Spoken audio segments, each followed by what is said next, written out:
बोले ठीक आहे रे, पैसा आणि साधनं बिधनं याने काय एखादी निवडणूक जिंकता येते. त्या चळवळीतून आल्यामुळे राजसाहेबांसारख्या नेतृत्वाखाली घडल्यामुळे माझ्यात ती संवेदनशीलता आहे. मला ते वेदना होते.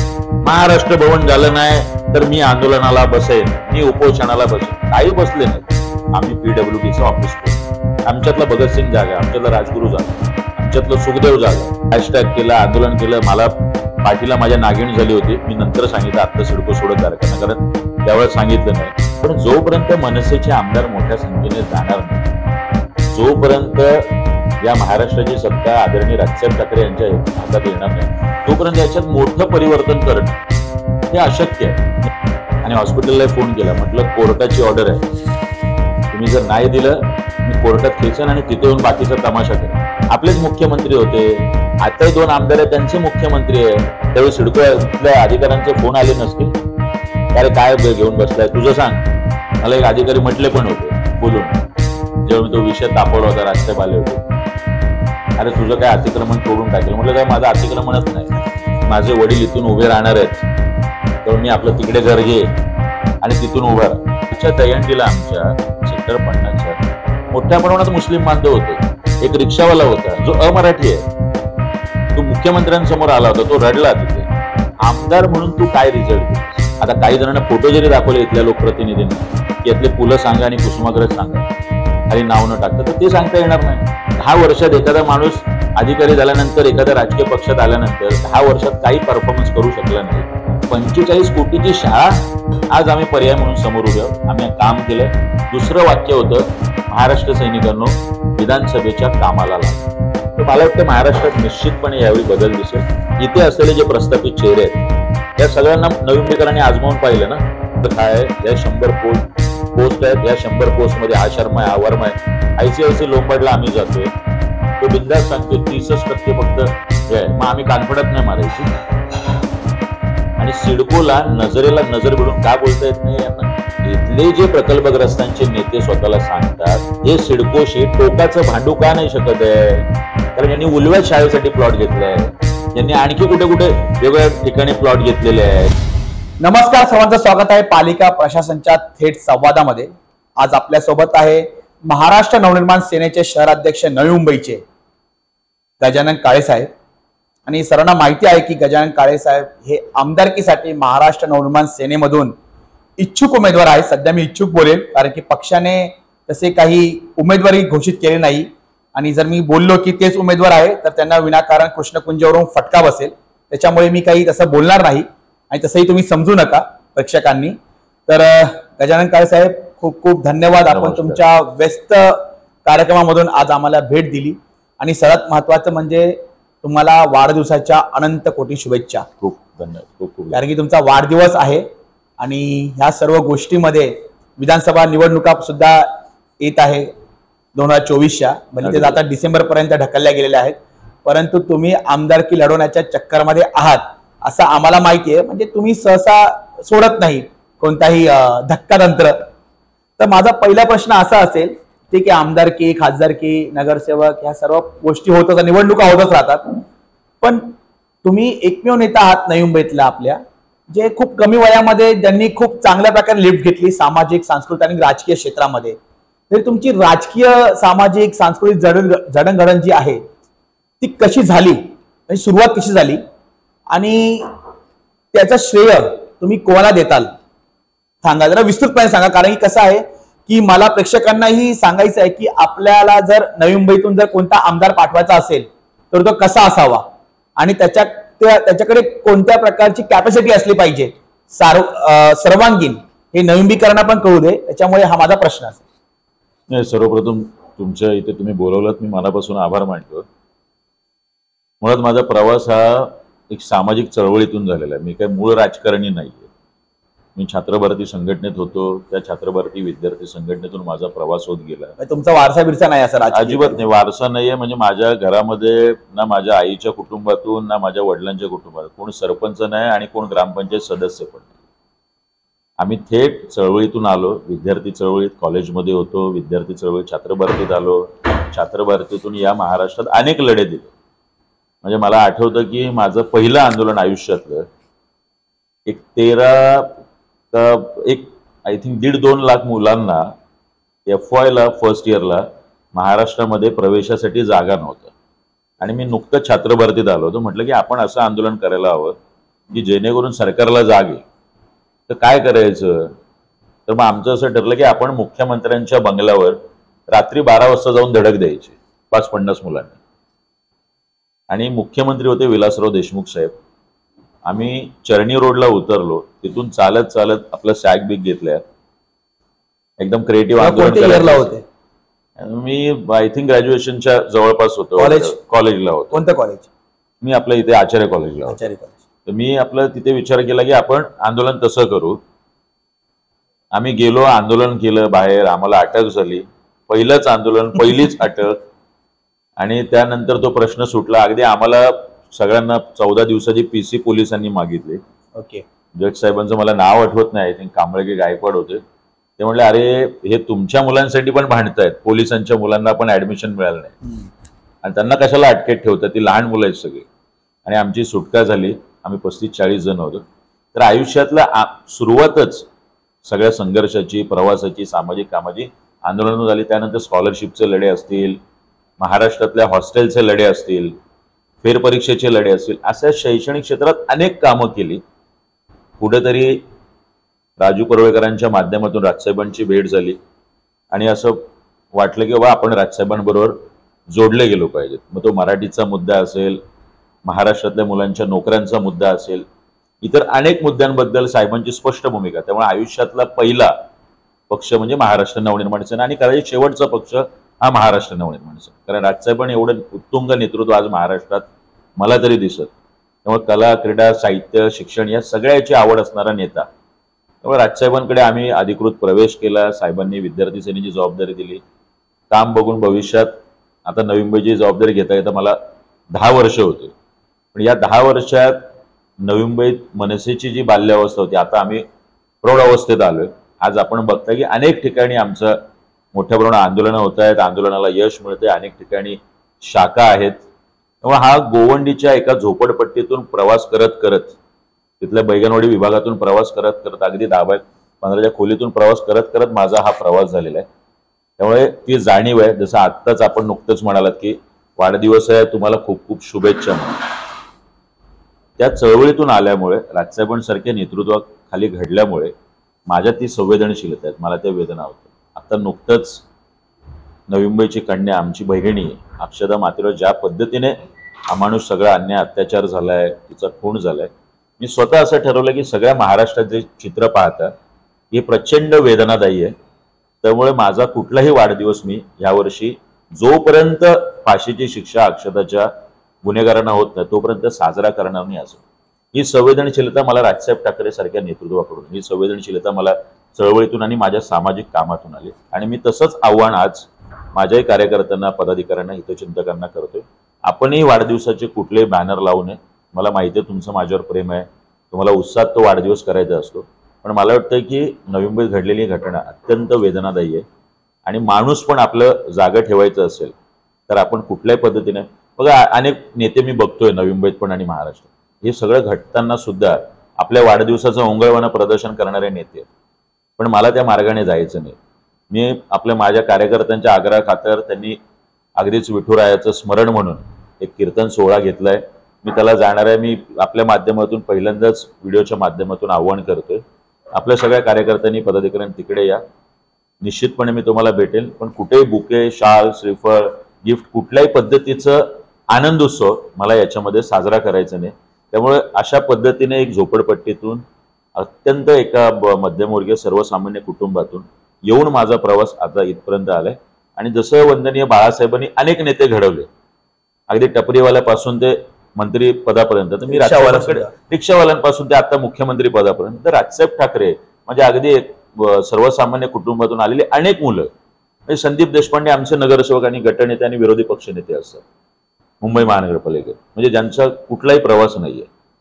असं अगदी अविनाश जाधव असतील, कुठलाही प्रवास, राजकीय वारसा नाही. राजू उंबरकर असतील, म्हणजे पहिला जे 13 आमदार होते आमचे, प्रवीण दरेकर, मंगेश सांगळे, की जे विक्रोळी सारखे, अशा याच्यातून साहेबांनी अनेक नेते, किशोर शिंदे आमचे जे नगरसेवक आहे, बाबू अगसकर आमचे पुण्यात जे नगरसेवक होते, साईनाथ बाबर आमचे जे नगरसेवक होते, 2-2, 3-3 टर्म राहिली. तर आपण बघताय की वंदनीय बाळासाहेबांच्या नंतर महाराष्ट्रात ज्याला कुणाला आकार उकार नाहीये. मला तुम्हाला सांगावंसं वाटतं, माझ्याकडे आता गडचिरोलीची जबाबदारी आहे आणि राजसाहेबांचा आता नुकताच दौरा झाला गडचिरोलीमध्ये. तर मी राजसाहेबांना जाऊन सांगितलं गाण्यात की साहेब आपल्याकडे काही इतर पक्षातून यायला तयार आहेत आणि ते स्ट्रॉंग आहेत, म्हणजे आर्थिक साधनं विधनं हे ते वगैरे सगळ्यांनी. आणि साहेब असं तुमच्यासारखे बसलेत, मी उभा राहिलोय बाजूला, कोणी नव्हतं त्या रूममध्ये, आम्ही दोघेच होतो. तर साहेब बोले ठीक आहे रे, पैसा आणि साधनं बिधनं याने काय एखादी निवडणूक जिंकता येते. पोटात आग असलेली पोरं आहेत का, पोटात आग असलेली तुझ्यासारखी, ती मला पाहिजे. आपण त्यातून घडू, त्यातून नेते घडू, त्यातून कार्यकर्ते घडू, त्याच्यातून आमदार घडू. त्यामुळे जिंकण्याचा हा क्रायटेरिया नाहीये का मला बोलते की आर्थिक साधनं बिधनं. आग असलेली पोरं असतील ना, अशी गडचिरोली आदिवासी पोरं, ती घेऊन ये माझ्यासमोर, आपण त्यांना तिकडे. तर मला वाटतं हा नेता आत्ताच्या घडीला म्हणजे एवढं अपयश पदरी आलंय, आमदार नाही आहेत, खासदार नाही आहेत, अशा वेळी बाकीचे पक्ष दुसऱ्या पक्षातले आमदार फोडून, खासदार फोडून आपल्या पक्षात कसे येतील, आकडे कसे वाढतील, सत्तेच्या जवळ कसं जाता येईल, हा विचार करत असताना राजसाहेब ठाकरे यांच्यासारखा नेता, महाविकास आघाडीतून काही नाराज झालेले आहेत, महायुतीतून नाराज झालेले नेते यायला तयार आहेत, तरी आपले दरवाजे अजून उघडायला तयार नाही. तो विचार करतो की पहिला माझा जो कार्यकर्ता आहे, जो गेली 10-10, 15-15 वर्ष ज्याने मेहनत केलेली आहे, अशी आग असलेली पोरं आमच्यासारखी, ती साहेबांना जास्त आक्रोश करतात. मला वाटतं मी योग्य नेत्याच्या सावलीखाली आणि योग्य पक्षात आहे, त्यामुळे त्याचा निश्चित अभिमान आहे की आपला प्रवास याच्याबद्दलचं तर गर्व आहेच, पण आपण योग्य नेत्याच्या सावलीखाली आहे याचा जास्त अभिमान. तसं राजसाहेब ठाकरे प्रत्येक वेळेला बोलतात की कोण म्हणतं मच्छी महाराष्ट्राचा, कोण म्हणतं उत्तर महाराष्ट्राचा, कोण म्हणतं विदर्भ मराठवाड्याचा, कोण म्हणतं मी घाटावरचा, कोण म्हणतं मी आगरी कोळी किंवा समुद्र किनाऱ्याचा, कोकणी असं बोलतात. तर मला प्रश्न विचारायला होता हा, परंतु आता तुम्ही गडचिरोलीचा सर्व विषय काढला, एक क्षेत्रीय थोडासा, तर तुम्ही कोणत्या महाराष्ट्रातून आहात? नाही बघा, मी आता खरं म्हणजे आता जातीपासून हे सगळं निघायला लागले, कारण निवडणुकीत तर खूपच बाप आता काय करा, असं निवडणूक आयोगच बोलतात केस अशी चिट्टा काढतो ना की SC, NT, SC, OBC, Maratha या सर्व गोष्टी निवडणूक आयोगच खेळतो. मला म्हणजे तुम्हाला अभिजित पाणसे आमचे, जेव्हा त्यांना ते निवडणूक आयोगाचा फॉर्म भरला तेव्हा त्यांनी ते भारतीय लिहिलं होतं, जात नाही, हे मनसेतच होऊ शकतं. म्हणजे मी महाराष्ट्राचा, महाराष्ट्र माझा, हे राजसाहेबांनी ज्यावेळी पक्ष स्थापन केला त्यावेळीची घोषणा होती, बरोबर, की माझा कुठला मतदारसंघ नाही, हा माझा मतदारसंघ हा महाराष्ट्र आहे. म्हणजे मी भले विदर्भातून येत असेल, मी एका मराठा कुटुंबातून येत असेल, मी स्वतः कुणबी मराठा आहे, पण मी कधी माझ्या जातीच्या संदर्भातले काय म्हणतात ते गर्व, अभिमान हा निश्चितपणे आहे, पण त्याच्याबद्दलचा अहंकार नाही बाळगलाय किंवा म्हणून मी ते मतं मागायला नाही, कारण की तुम्ही त्याच्या वरच्या महाराष्ट्राचा स्वतःला समजता. मी मतं मागायला, मी जन्माला आलोय, मी हिंदू धर्मात जन्माला आलोय, मी कुणबी मराठा कुटुंबात जन्माला, निश्चितपणे ठीक आहे, मी माझ्या जात म्हणून, धर्म म्हणून हा लागणार आहे, पण त्याचा अहंकार, राजसाहेब म्हणलं की मी हिंदू धर्माभिमानी आहे, बरोबर, हिंदूचा मला धर्माचा अभिमान आहे, ते रिजिड नाहीये. म्हणजे आता तुम्हाला साधं उदाहरण सांगतो, त्या यशस्वी शिंदेच्या विषयामध्ये आपण सगळे पत्रकार होतात ज्यावेळी शर्मिला वहिनी कमिशनर साहेबांना भेटायला आल्या आणि त्यावेळी प्रश्न केला गेला लव जिहादच्या संदर्भात, कारण काही जणांनी त्याला तसं स्वरूप देण्याचा प्रयत्न केला, कारण ते तसं थोडंसं वाटत होतं. शर्मिला वहिनी म्हणाल्या, कुठल्याही खून करणाऱ्या, अत्याचार करणाऱ्या, बलात्काराला कुठलाही जात धर्म नसतो. आम्हाला त्या गोष्टीला रंग द्यायला अत्यंत सोपं होतं. काही जण आले पण इतर पक्षातले, त्यांनी तो रंग देण्याचा प्रयत्न केला, मी नावं नाही घेत, पण ही भूमिका आहे मला वाटतं ठाकरेंची. ठाकरेंमध्ये हिंदू धर्माबद्दलचा अभिमान आहे, तो वेगळ्या दिशेला नेण्याचं नाहीये काम. तर मला वाटतं की आम्ही हे आहोत, धर्मांध नाही आहोत, आम्ही धर्माभिमानी आहे. तसं जातीच्या संदर्भात जात आहे, ओके ठीक आहे, पण त्याच्याबद्दलचा अहंकार आम्ही कधी बाळगला नाही, किंवा मला बाबा मी कुणबी मराठा आहे म्हणून मला मतं द्या, हे मी मागच्या निवडणुकीत बोललो नाही, मला आत्ताच्या निवडणुकीत ते नाही. मला वाटतं की माझं काम आहे, माझी गुणवत्ता असेल, मी केलेलं काम असेल, मी सोडवलेले प्रश्न असतील, लोकांनी पाहावेत. जो 10-10, 20-20 वर्ष इकडे आमदार आहेत त्यांनी काय काम केलंय, त्यांच्यामुळे 5-50 कोटी तरी एखाद्या गोरगरिबाचे वाचलेत का, त्यांच्यामुळे 5-50 कोटी तरी एखाद्या गोरगरिबाला फायदा झाला का, आणि गजानन काळेमुळे काय काय झालंय. जर याचा आलेख केला तर खूप मोठा होईल की मी तुम्ही कमीत कमी आता 800 त्याच्यावर आलेच आहे. नागरिकांना काय मिळालं की नवी मुंबईकरांना कोविडची वेळ सर्वांनी पाहिली. हो. त्याच्यानंतर पण खूप सारे रोग सातत्याने उद्भवत आहेत लोकांना, नागरिकांना. आता एक प्रकरण एक आपल्याला माहिती आहे की त्या बाळाला ऑक्सिजन काढणार बिल नाही, पैसे भरा नाही तर ऑक्सिजन काढून एका वडे बापाने आत्महत्या केली. मला सांगा की सिडकोच्या माध्यमातून सिडकोकडून खूप ट्रस्टच्या नावाखाली कवडीमोल दराने जमिनी घेतल्या. बरोबर. खूप संस्थानिकांच्या सामाजिक संस्थांनी घेतल्या काँग्रेसच्या काळामध्ये. हो. काँग्रेसचं कारण की काही सर्व काँग्रेसचे डी.वाय. पाटील आहेत, पतंगराव कदम आहेत, तेरनावाले आहेत, सर्व हो. Padmasinh Patil I think. तर हे जेवढ्या संस्था आहेत त्यांनी हॉस्पिटल उभारले, शैक्षणिक संस्था उभारल्या. अक्षरशः आर्थिक लूट चालू आहे, आर्थिक मानसिक पिळवणूक चालू आहे, लूट चालू आहे.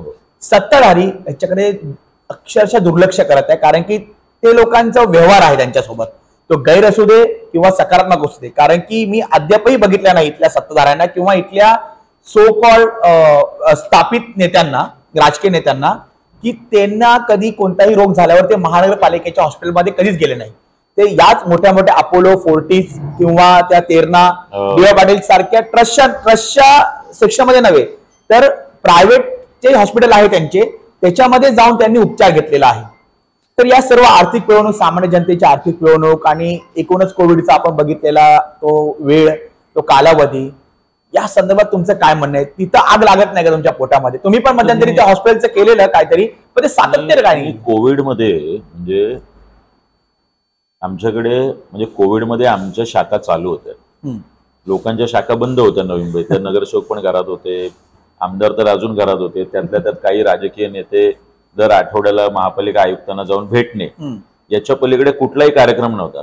कोणीही हॉस्पिटलच्या दारात कुठला नेता नव्हता आणि कुठल्याही लोकांच्या दारात कुठला कार्यकर्ता नव्हता. अशा वेळी महाराष्ट्र सैनिक नवी मुंबईकरांबरोबर होता. मी डी.वाय. पाटील हॉस्पिटल पासून, फोर्टिस पासून, अपोलो पासून, तेरणापासून सगळ्या हॉस्पिटलला गेलोय. जसं जसं मला बिलांच्या तक्रारी यायच्या, ऍडमिट करून घेत नाही, आयसीयू असून आयसीयू देत नाही, बिल जास्त आकारलेलं. मे महिन्यामध्ये 2020ला एक शासन निर्णय निघाला होता आणि त्याच्यामध्ये स्पष्ट केलं गेलं होतं की कोविडमध्ये जनरल वॉर्डात तुम्ही ठेवलंय कोविड पेशंटला तर त्याच्या बेडचा दर, त्याचं ते काय ऑक्सिजन, ते आपण मास्क लावतो त्याचा दर, पीपी किटचा दर, याचे रेट कार्ड होते. बरोबर. सेम आयसीयू मध्ये असेल तर त्याचे रेट कार्ड होते, वेंटीवर असेल पेशंट तर त्याचे रेट कार्ड होते. कुठल्याही महाराष्ट्रात कुठल्याही महानगरपालिकेत याची अंमलबजावणी झालेली नव्हती.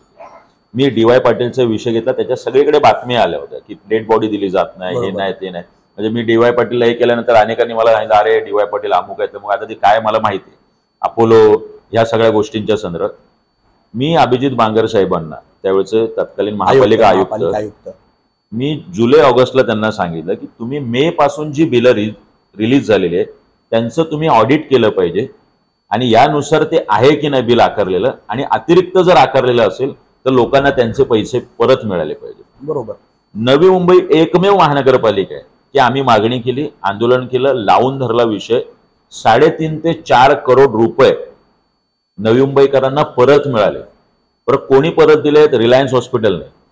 म्हणजे रिलायन्सने पैसे देणं ही घटना आपण ऐकू शकत नाही. अपोलो हॉस्पिटल हे पैसे परत देणारी घटनाच नाहीये. Fortis hospital, Terna hospital, DY. Patil, माझ्याकडे यादी आहे की कोणी किती पैसे परत केलेत आणि परत करायला लावले. हे फक्त नवी मुंबईत झालं.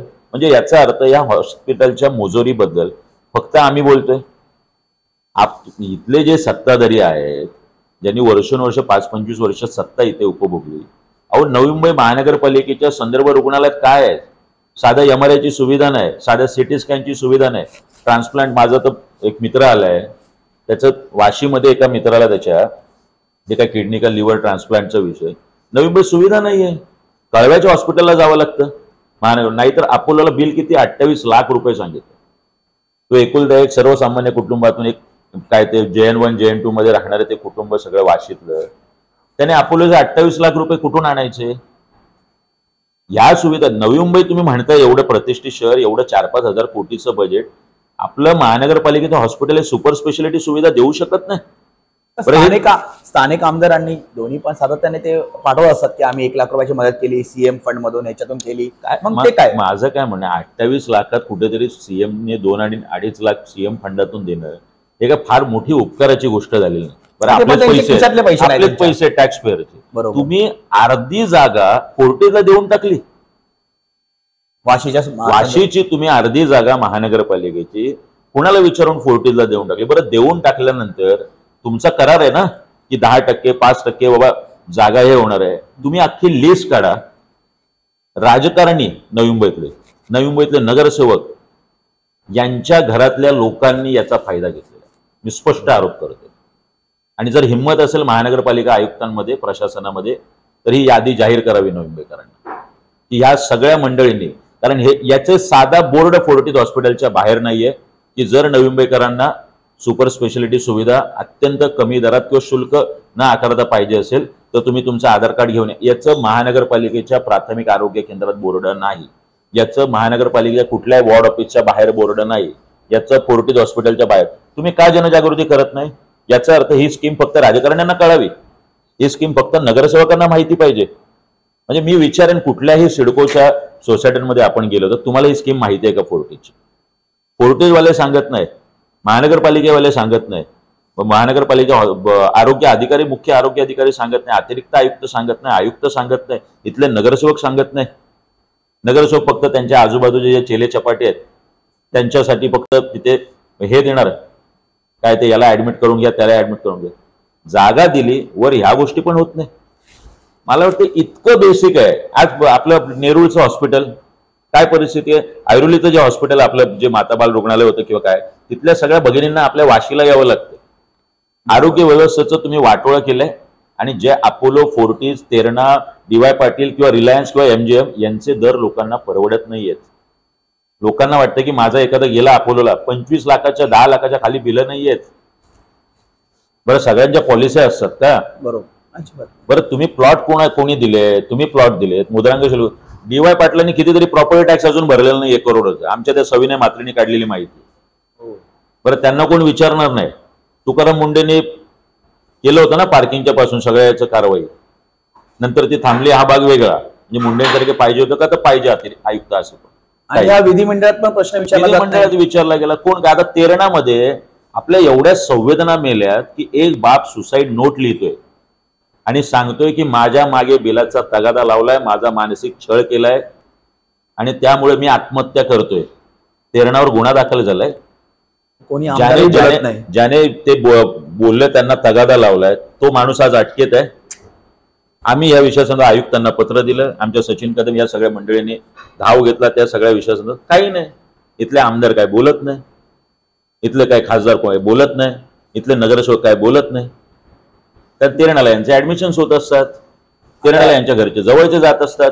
हॉस्पिटलचा मुद्दा निघालेला आहे. सर्वांमध्ये बेलापूर गावाच्या बाजूला सुपर स्पेशालिटी हॉस्पिटल नगरपालिकेने उभं राहावं किंवा त्या ठिकाणी 40+ क्रिकेटचं ग्राउंड जे त्यांनी बनवलेलं आहे गावकऱ्यांनी तेच कायम ठेवावं, ह्यावर वाद सुरू आहे. बरोबर. तुम्ही कोणाच्या बाजूने आहात? नाही, बघा, मी थोडा वादग्रस्त आहे विषय, पण तुम्हाला भूमिका मांडणं गरजेचं आहे. बाजूने म्हणण्यापेक्षा मी एवढंच म्हणेल, निश्चितपणे नवी मुंबई महानगरपालिकेचं सुपर स्पेशालिटी हॉस्पिटल झालं पाहिजे. बरं, जर नवी मुंबई वाशीला जर जागा आहे, वाशीचा आहे ना वास्तू, बरोबर, हाकला ना फोर्टीजला, संपवा ना करार फोर्टीज कडून. पूर्ण किती मोठी जागा आहे. ऐरोलीच्या माणसाला बेलापूरला येता येईल का हॉस्पिटल उद्या हे आलं तर? वाशी हे सेंटर आहे ना पूर्ण शहराचं. मग जर वाशीला आपल्याकडे एवढी जागा आहे, तुम्ही ते 17 प्लाझाची जागा कुणाची होती? पालिकेची, मुख्यालयाची. पालिकेच्या मुख्यालयाची तुम्ही विकली ना, एवढ्या यांनी विकली आणि कुठेतरी त्या याच्यामध्ये आज महापालिकेचं हे करून ठेवलेलं आहे. वाशीला जर आपलं संदर्भ रुग्णालय आहे, फोर्टीजला तिथून हकललं आणि जर ते पूर्ण जागा घेतली तर ती निश्चित याच्यापेक्षा मोठी आहे. एकदम बरोबर. आणि ती वाशीला सेंटर आहे, ते प्रत्येकाला यायला. तिथे सुपर स्पेशालिटी हॉस्पिटल उभं राहू शकतं की जर हा वादाचा मुद्दा असू शकेल की तिथे 40+ संदर्भातला वाद आहे. परत 10 वर्षामध्ये इथले जे आमदार आहेत एकाही गोष्टीचं साधं उद्घाटन होत नाही. महाराष्ट्र भवनची बोंबाबोंब, महाराष्ट्र भवनचा विषय आम्ही काढला, आम्ही आंदोलन केलं, आम्ही त्यावेळेचे भूषण गागराणी साहेब त्यांच्या बाहेर आंदोलन. तिथे त्या जागेवरती जो बोर्ड लागलेला आहे लोखंडी बोर्ड की हे महाराष्ट्र भवनची जागा ती आम्ही लावलेलं आहे. आमच्यावर सिडकोने गुन्हा दाखल करायला पाहिजे. तो बोर्ड आम्ही लावलाय. सिडकोचा बोर्ड तिथे असा नव्हता की ही महाराष्ट्र म्हणजे आता जाऊन नेते जाऊन फोटो सेशन करतात ना तिकडे. प्रत्येक वर्षी बजेटमध्ये तरतूद. साधी वीट नाही लागली हो अजून महाराष्ट्र भवनची. हॉस्पिटलच्या संदर्भात तुम्ही इथे ही मागणी करा की इथे झालं पाहिजे म्हणून. म्हणजे 10 वर्षात 10 गोष्टींचं साधं भूमिपूजन होत नाही, उद्घाटन होत नाही. आता मी काल परवा काहीतरी ऐकलं कुठेतरी वाशीत कसली तरी बहुउद्देशीय इमारतीचं काहीतरी होतं. 10 वर्ष तुम्हाला मिळतात, तुम्ही 10 वर्ष वाया घालवतात नवी मुंबईकरांची. कुठेतरी 10 वर्ष 2009 ते 14 ते 19 संदीपजी नाईक तिथून आमदार असणार. आज काय ऐरोली विधानसभेची परिस्थिती आहे, दिघ्याची काय परिस्थिती आहे, ऐरोलीची काय परिस्थिती आहे, रबाळेची काय परिस्थिती आहे, घणसोली कोपरखण्याची काय परिस्थिती आहे. 10 वर्ष तुम्ही तिथे केल्यानंतर आज परत त्याच धाडसाने येत आहे बेलापूर विधानसभेत की मला मतदान करा. मी नवी मुंबईकरांची मागणी आहे की मी उभं राहू. कुठल्या नवी मुंबईकरांची मागणी आहे? तुमच्या आजूबाजूचे 5-50 लोक सांगतात तुम्ही उभं राहताय. 10 वर्ष यांना दिली, 10 वर्ष त्यांनी ते तिथून इकडे येत आहेत आणि हिंमत करतात आणि छत्र्या वाटप करतात. तुम्ही बोलले होते छत्र्या वाटपाचं. म्हणजे मला कळत नाही की हे करून तुम्ही लोकांना काम. बरं आता मी काहीतरी 30 तारखेला संदीप नाईकांचा रोजगार मेळावा, 31 तारखेला विजय नाटा साहेबांचा रोजगार मेळावा. अहो आम्ही विषय घेतलाय 80% स्थानिकांना. जो नवी मुंबईकर आहे त्याला या 3,500-4 हजार कंपन्यांमध्ये 80% त्याची नोकर भरती झाली पाहिजे. हा शासनाचा निर्णय आहे. कुठल्या शासनाचा? ज्या शासनामध्ये कधी काळी संदीपजी नाईक होते, ज्या शासनामध्ये कधी काळी मंदाताई म्हात्रे होत्या, ज्या शासनामध्ये आता विजय नाटा साहेब आहेत, त्याची अंमलबजावणी करायला सांगायला रोजगार मेळावे घ्यायची गरज नाहीये. रोजगार मेळाव्यातून काय मिळतं? Security guard, office boy, delivery boy, ह्या नोकऱ्या आमच्या पोरांनी करायचं. जो ग्रॅज्युएट आहे, जो पोस्ट ग्रॅज्युएट आहे, जो MBA आहे, जो IT इंजिनियर आहे. 10 वर्ष संदीपजी नाईक हे रोजगार मेळावे घेतात. आकडेवारी जाहीर करा ना, एवढ्या पोरांना हे रोजगार मिळालेत. तुम्हाला सतत जर 10 वर्ष तुम्ही घेताय तर आता एक पण पोरगा खरं म्हणजे बेरोजगार नाही पाहिजे नोकरी. तुमचं काय म्हणणं? हे सर्व रोजगार मेळावा फेक आहे, हे बोगस आहे. ही बोगसगिरी आहे, ही बोगसगिरी आहे स्पष्ट. तुम्ही शासनात आहात, तुमचे मुख्यमंत्री आहे, तुमचे उपमुख्यमंत्री आहे. या शासन निर्णयाची अंमलबजावणी करायचं एक पत्र तुम्ही द्या. पोरांना गरज नाहीये. आता देतील पण ना, ते आता इलेक्शन्स आहे, देतील पण ते. पण ह्याच्या अगोदर का नाही दिले? तुम्ही मला एक कळत नाहीये की जर शासन निर्णय त्याची अंमलबजावणी सोडून या काय कुठल्या अहो कौशल्य विकास विभाग जो आहे कोकण भवनला, आपल्या 3,500 कंपन्यांचं तिथे रजिस्ट्रेशनच नाहीये. तर या कंपन्या कशाला हे करणार आहे? आम्ही IK कंपनीत गेलो होतो. IK कंपनीत रोजगारांची नोंदणी कशी होते? आम्हाला सांगितलं आमची वेबसाईट आहे, त्याच्यावरती मुलांनी जायचं नाहीये. अहो IK कंपनी महाराष्ट्रात आहे, नवी मुंबईत आहे. तुम्हाला कौशल्य विकास विभागाबरोबर रजिस्ट्रेशन करायचंय आणि कौशल्य विकास विभाग जे देईल मुलं, त्या मुलांची तुम्हाला भरती करायची, जी नवी मुंबईतली मुलं आहेत. आपल्या इथे मूळ प्रश्नावर कोणालाही काम करायचं नाही. फक्त 4 वर्ष पाऊस कमी होता, यावर्षी खूप पाऊस पडला म्हणून छत्र्या वाटप चाललो. हा कार्यक्रम आमदाराचा कसा काय असू शकतो मला कळत नाही. बरं 25 वर्ष तुमच्याकडे सत्ता होत्या तरी सुद्धा तुम्हाला लोकांशी जाऊन संवाद साधायचा. काय संवाद साधायचा? 25 वर्ष आम्ही काही केलं नाही. तुम्ही आता सांगणार वॉटर, गटर, मीटर, रस्ते, हे नगरसेवकाचं काम आहे, हे महानगरपालिकेचं काम आहे. का आमच्याकडे एखादं बॉटनिकल गार्डन उभं नाही राहत? तुर्ब्याला बॉटनिकल गार्डनसाठी जागा आहे, हे तुम्ही बजेटमध्ये सांगता, बजेटमध्ये तरतूद आहे, उभं राहत नाही. एखादं चिल्ड्रन ट्रॅफिक पार्क जे आदरणीय राजसाहेबांनी नाशिकला केलं, बॉटनिकल गार्डन केलं, चिल्ड्रन ट्रॅफिक पार्क उभं राहत नाही. वंडर पार्क आमच्याकडे 550 कोटी खर्च करून उभं राहतो, पण मग ते CSR फंडातून का नाही राहत? आम्ही 250 ते 300 कोटीची कामं नाशिकमध्ये CSR फंडातून केली. टाटांकडून केली, रिलायन्सकडून केली, कोटक महिंद्रांकडून केली. आपल्याकडे रिलायन्स नाहीये, आपल्याकडे LT नाहीये. एवढ्या मोठ्या कामात 50 कोटीचा खर्च CSR फंडातून वंडर पार्क उभं राहू शकलं असतं. पण मग काय पैसे खाता नसते आले, कारण त्यांचं पूर्ण लक्ष असतं, कंट्रोल त्यांचा असतं, त्यांचा कंट्रोल असतात. एकही वास्तू साधी 5 कोटीची आपल्या नवी मुंबईमध्ये CSR फंडातून उभ्या आहेत. पण सगळ्यात मोठी आशियामध्ये सगळ्यात 1-2 नंबरची आपल्या MIDC आहे. MIDC बरोबर. बहुराष्ट्रीय कंपन्या आहेत, मोठ्या IT कंपन्या आहेत, स्मॉल स्केल इंडस्ट्री आहे. पण उभं राहत नाही. बेसिकवर काम नाही करायचं. काम काय करायचंय? वया वाटप. काम काय करायचंय? छत्र्या वाटप. वृक्षारोपण. बरं, वृक्षारोपण काय लेवलला पोल्युशन आहे, नवी मुंबईचं प्रदूषण आहे. जिथे इथल्या मोठ्या राजकीय नेत्याचं बाजूला जे काय हाऊस असेल, त्या पावणे गावच्या ब्रिजवर जर तुम्ही उभं राहिलात संध्याकाळी 7-8 वाजता, तर अख्खं तुम्हाला धुकं दिसतं. पोल्युशन आहे, प्रदूषण आहे मोठ्या प्रमाणात. आम्ही आपलं झाडं लावायचं, ठीक आहे, निश्चित लावा. माझा काय त्या कार्यक्रमाला विरोध नाही, टिकवातच आहे. पण माझं म्हणणं की या व्यतिरिक्त पोल्युशन प्रदूषणावर बोलणार आहोत की नाही आपण. मला वाटतं इथल्या राजकारण्यांना बेसिक काम करायचं नाहीये. फक्त असं वाटप बिटप करून लोकांच्या याच्यामध्ये धुळफेक करायची. ना रोजगाराचा प्रश्न सोडवायचा, ना शिक्षणाचा सोडवायचा, ना आरोग्याचा. पॉलिसी काय? पॉलिसी बदल. आमच्या शाळांची फी प्रत्येक वर्षी वाढते, प्रायव्हेट शाळांची. एवढ्या तुम्ही शाळा आहेत, का फीवर नियंत्रण नाही? हा आमदाराचा विषय आहे ना. का कंट्रोल नाहीये त्याच्यावर? हॉस्पिटलच्या याच्यावर का कंट्रोल नाहीये? या सगळ्या याच्यावर. अहो, साधं घरातलं वाढदिवस लग्न मुंजे असेल, एखादा हॉल घ्यायचं म्हटलं तर 1-1 लाख फी, 1-1 लाख हे भाडं घेतलं. जागा दिल्या सिडको नाही. आमचा कंट्रोल नाही, आम्ही त्याच्यावर बोलत नाही. तुम्ही मूळ मुद्द्यावर मगाशी बोलत, हे लोक बोलतच नाही म्हणून स्थानिक आमदार. सर्वांना माहिती आहे की ऍक्सिडेंटमुळे खूप नवी मुंबईकरांना आपला जीव गमवावा लागलाय आणि ते ऍक्सिडेंट्स किंवा अपंगत्व त्यांना घ्यावं लागलंय लाईफ टाईमचं. तर सदर ऍक्सिडेंट्स मोस्ट अपॉन हे सायन पनवेल महामार्गावर झालेले आहे. सायन पनवेल महामार्ग हा शासनाकडे येतो, महानगरपालिकेकडे येत नाही.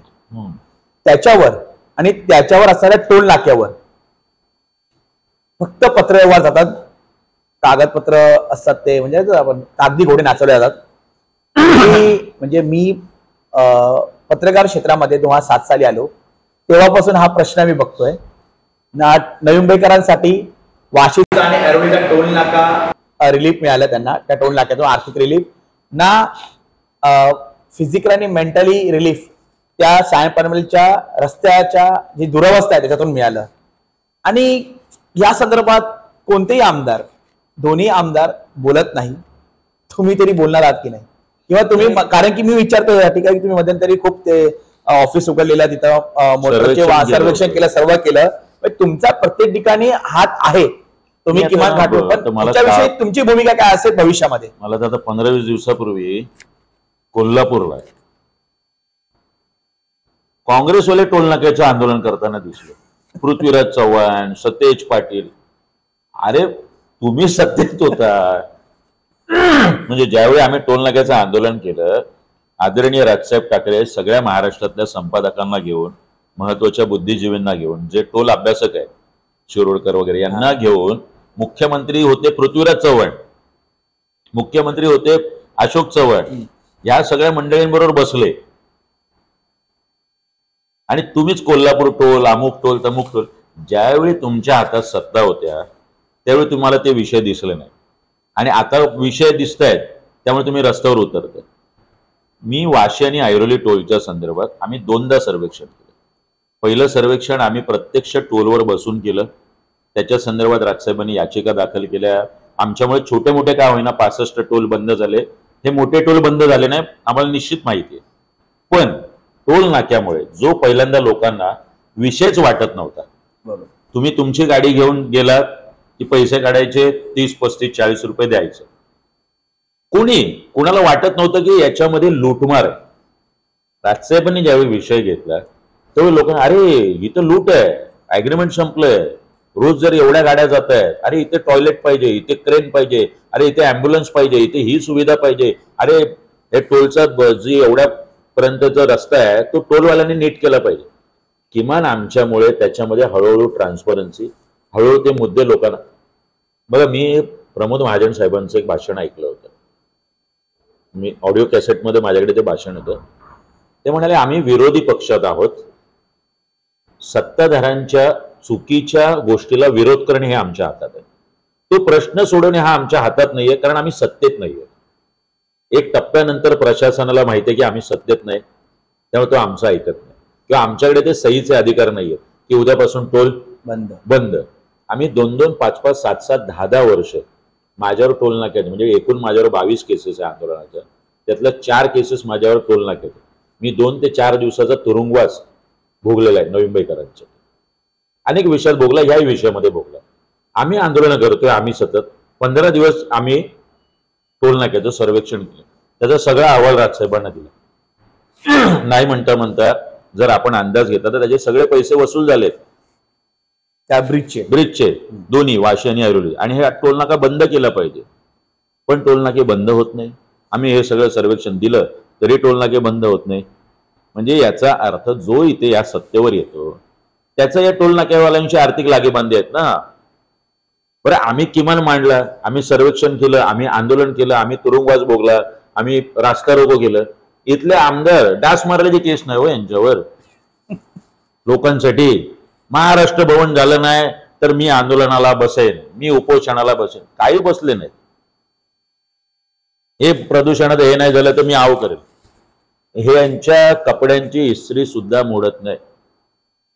कपड्यांची इस्त्री, तुमचे कपडे फाटतात. आम्हाला लोक तुरुंगात टाकतात, हे टाकतात, आम्हाला गुंड म्हणतात.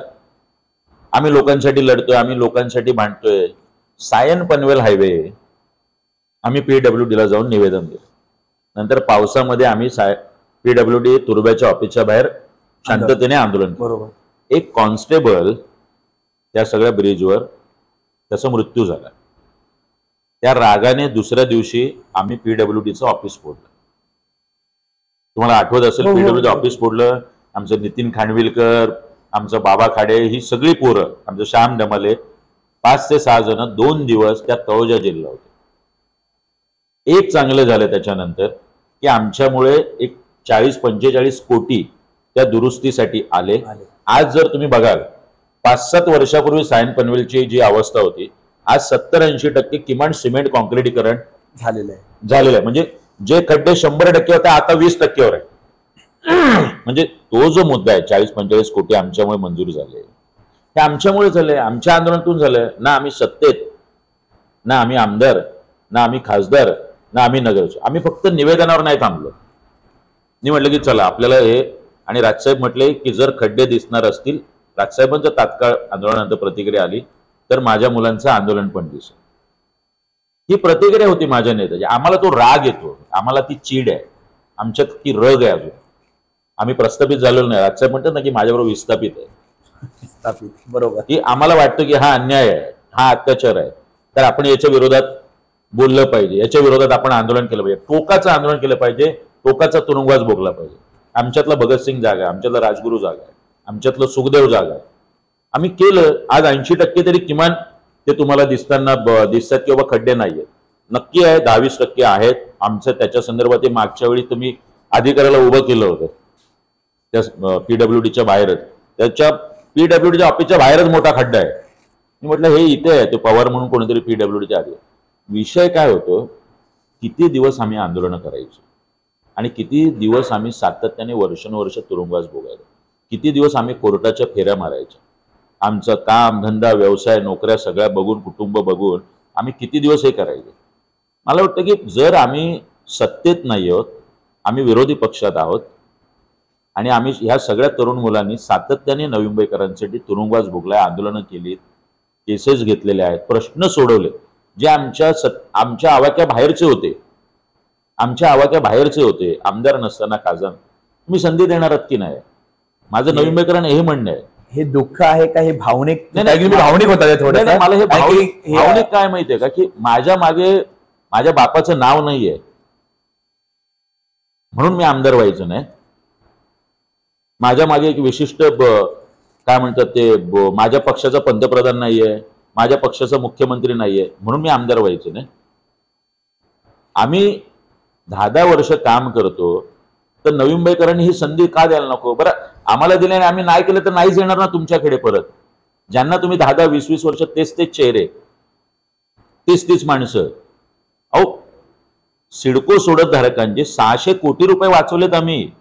600 कोटी म्हणजे मी तर अजून बघितलं नाही आयुष्यात. ते पनवेल महानगरपालिकेचं बजेट होतं पहिल्या वर्षीचं. 600 कोटी रुपयांचे या महाराष्ट्रामध्ये आपण घोटाळे ऐकलेले आहेत, एवढे वाचवले तुम्ही, भ्रष्टाचार ऐकलेला आहे. 8,000 गोरगरीब सिडको सोडतदार आहेत. मला माहिती आहे की मी एक सर्वसामान्य कुटुंबातून आलो. स्वतःच्या हक्काचं घर काय असतं, त्याची भावना काय असते. तुम्ही एक सर्वसामान्य कुटुंबाला 35 लाखात घर देणार होता. 1.5 वर्ष मी आंदोलन केलं, सातत्य ठेवलं त्या आंदोलनात, हॅशटॅग केलं, आंदोलन केलं. मला पाठीला माझ्या नागिण झाली होती. मी नंतर सांगितलं आत्ता सिडको सोडतधारकांना, कारण त्यावेळेस सांगितलं नाही. आणि त्याच दिवशी मोर्चा होता आणि मी त्या मोर्चामध्ये 2 किलोमीटर चालतोय. मला त्या उन्हाच्या लाहीमुळे अजून खूप त्रास झाला. मी स्टेजवरच खाली धपकन बसलो. मला सगळ्या सहकाऱ्यांनी पाहिलं पण मी काय जाणीव करू दिली नाही. आणि मी त्यात इशारा दिला की संजय मुखर्जी साहेबांची गाडी येऊ देणार नाही. राजसाहेबांना विनंती केली. साहेब नवी मुंबईत आले, त्या सगळ्यांना भेटले. त्यानंतर राजसाहेबांनी शब्द दिला, मुख्यमंत्र्यांची भेट घेतली, त्या सगळ्यांना साहेब घेऊन गेले. नांदगाव साहेब 2दा आले. 1-1.5 वर्ष ज्यावेळी निवडणूक नव्हती, हे आता जे रोजगार मेळावे घेत आहेत ना किंवा छत्र्या वाटप करतायत, हे आता निवडणूक जवळ आली म्हणून चालू आहे यांचं. बरोबर. यांनी अगोदर 2-3 वर्ष काय केलेलं नाहीये. म्हणजे 2-3 वर्ष पाऊसच नव्हता पडला किंवा लोक पूर्ण रोजगार होता म्हणून रोजगार मेळावेच घेतले नाही. सगळ्या मुलं एकदम बेरोजगारी संपलेली होती. आम्ही त्यावेळेत 1-1.5 वर्ष आंदोलन केलं आणि 600 कोटी रुपये पदरात पाडून घेतले, कमी केले. आज त्या 8,000 सिडको सोडतधारकांना हक्काची, बरं एवढंच नाही, 14,500 म्हणजे 2018चा किस्सा आहे. 14,500 सिडको सोडतधारकांना लॉटरी लागली होती. तळोजा बिळोजा या सगळे, त्यातले नवी मुंबईतले मोठे लोक होते, छोटे मोठे पत्रकार होते, पोलीस होते.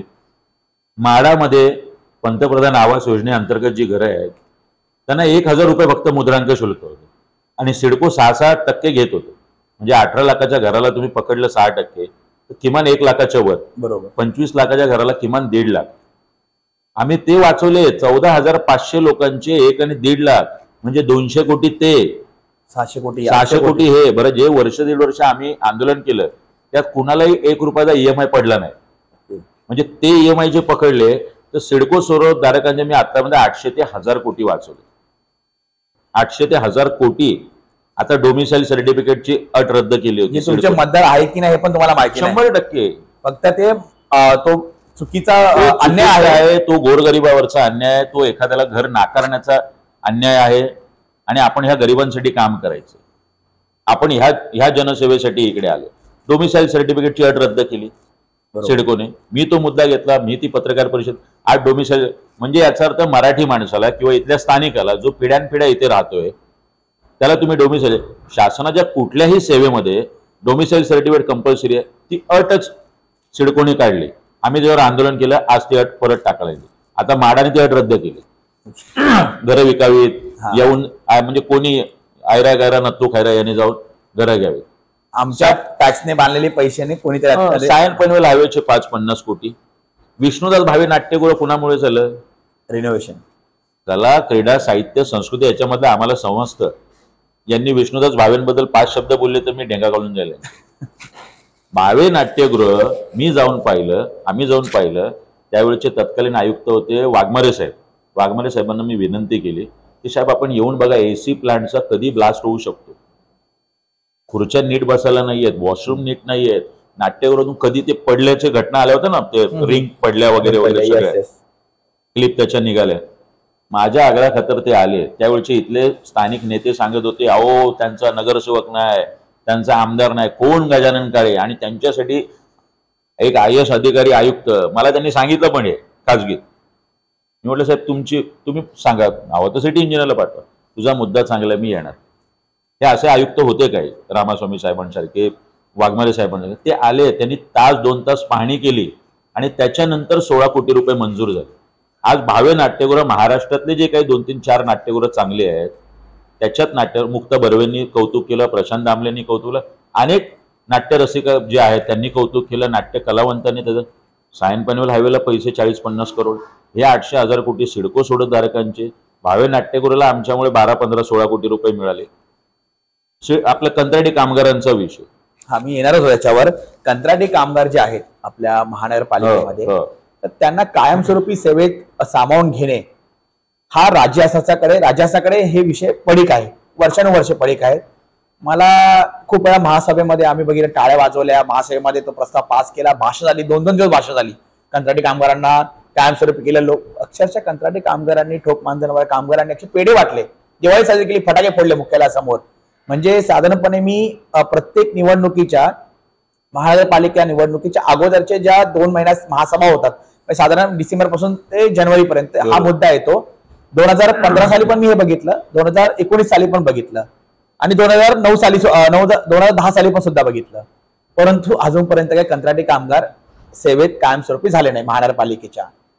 तर काय वाटतं की कुठे पाणी मुरतं ह्या सर्व गोष्टी? कारण की तुम्ही मध्यंतरी अमितजी ठाकरे आले होते, त्यांनी मोर्चा काढला होता, थाळीनाद आंदोलन, ढोलनाद आंदोलन काहीतरी केलं होतं तुम्ही. त्याच्यानंतर पुन्हा तीच, म्हणजे सातत्याने आम्ही जेव्हा इंटरव्ह्यूज घेतो आमदारांच्या, उमेदवारांच्या, सर्वांच्या, तेव्हा मला कमेंटमध्ये येतं साहेब, किंवा आमच्या व्हॉट्सअपच्या लिंकला खाली येतं की साहेब आमच्या कंत्राटी कामगारांसंदर्भामध्ये कोण का बोलत नाही, आम्ही कोणाला समर्थन द्यायचं जेणेकरून आम्ही कंत्राटी कामगार जे आहेत ते कायमस्वरूपी सेवेमध्ये सामील होऊन जाऊ. याच्याविषयी मला सांगा, तुम्ही जेव्हा आमदार बनणार तर तुमची काय भूमिका असेल, किंवा कोणता विषय घेऊन तुम्ही जाताल पब्लिकच्या समोर, किंवा या, कारण की जास्त नाही साहेब, 6-7 हजार लोक आहेत, पण त्यांची फॅमिली तुम्ही बघा ना, 4 लोक वर्षानुवर्ष कंत्राटी म्हणून रुजू झाले आणि कंत्राटी म्हणून सेवानिवृत्त पण झाले. ऍक्च्युली लाजिरवाणी गोष्ट, अन्याय आहे. 15 ऑगस्ट 26 जानेवारीला पण या कामगारांना बोलवलं जातं कामावर, कोणत्याच प्रकारे सिक्युरिटी नाहीये. तो कंत्राटदार आहे, तो पैसे खातो यांचे मध्ये राहून, 2-2 हजार रुपये, 3-3 हजार रुपये कामाला लावण्यासाठी पैसे देतो.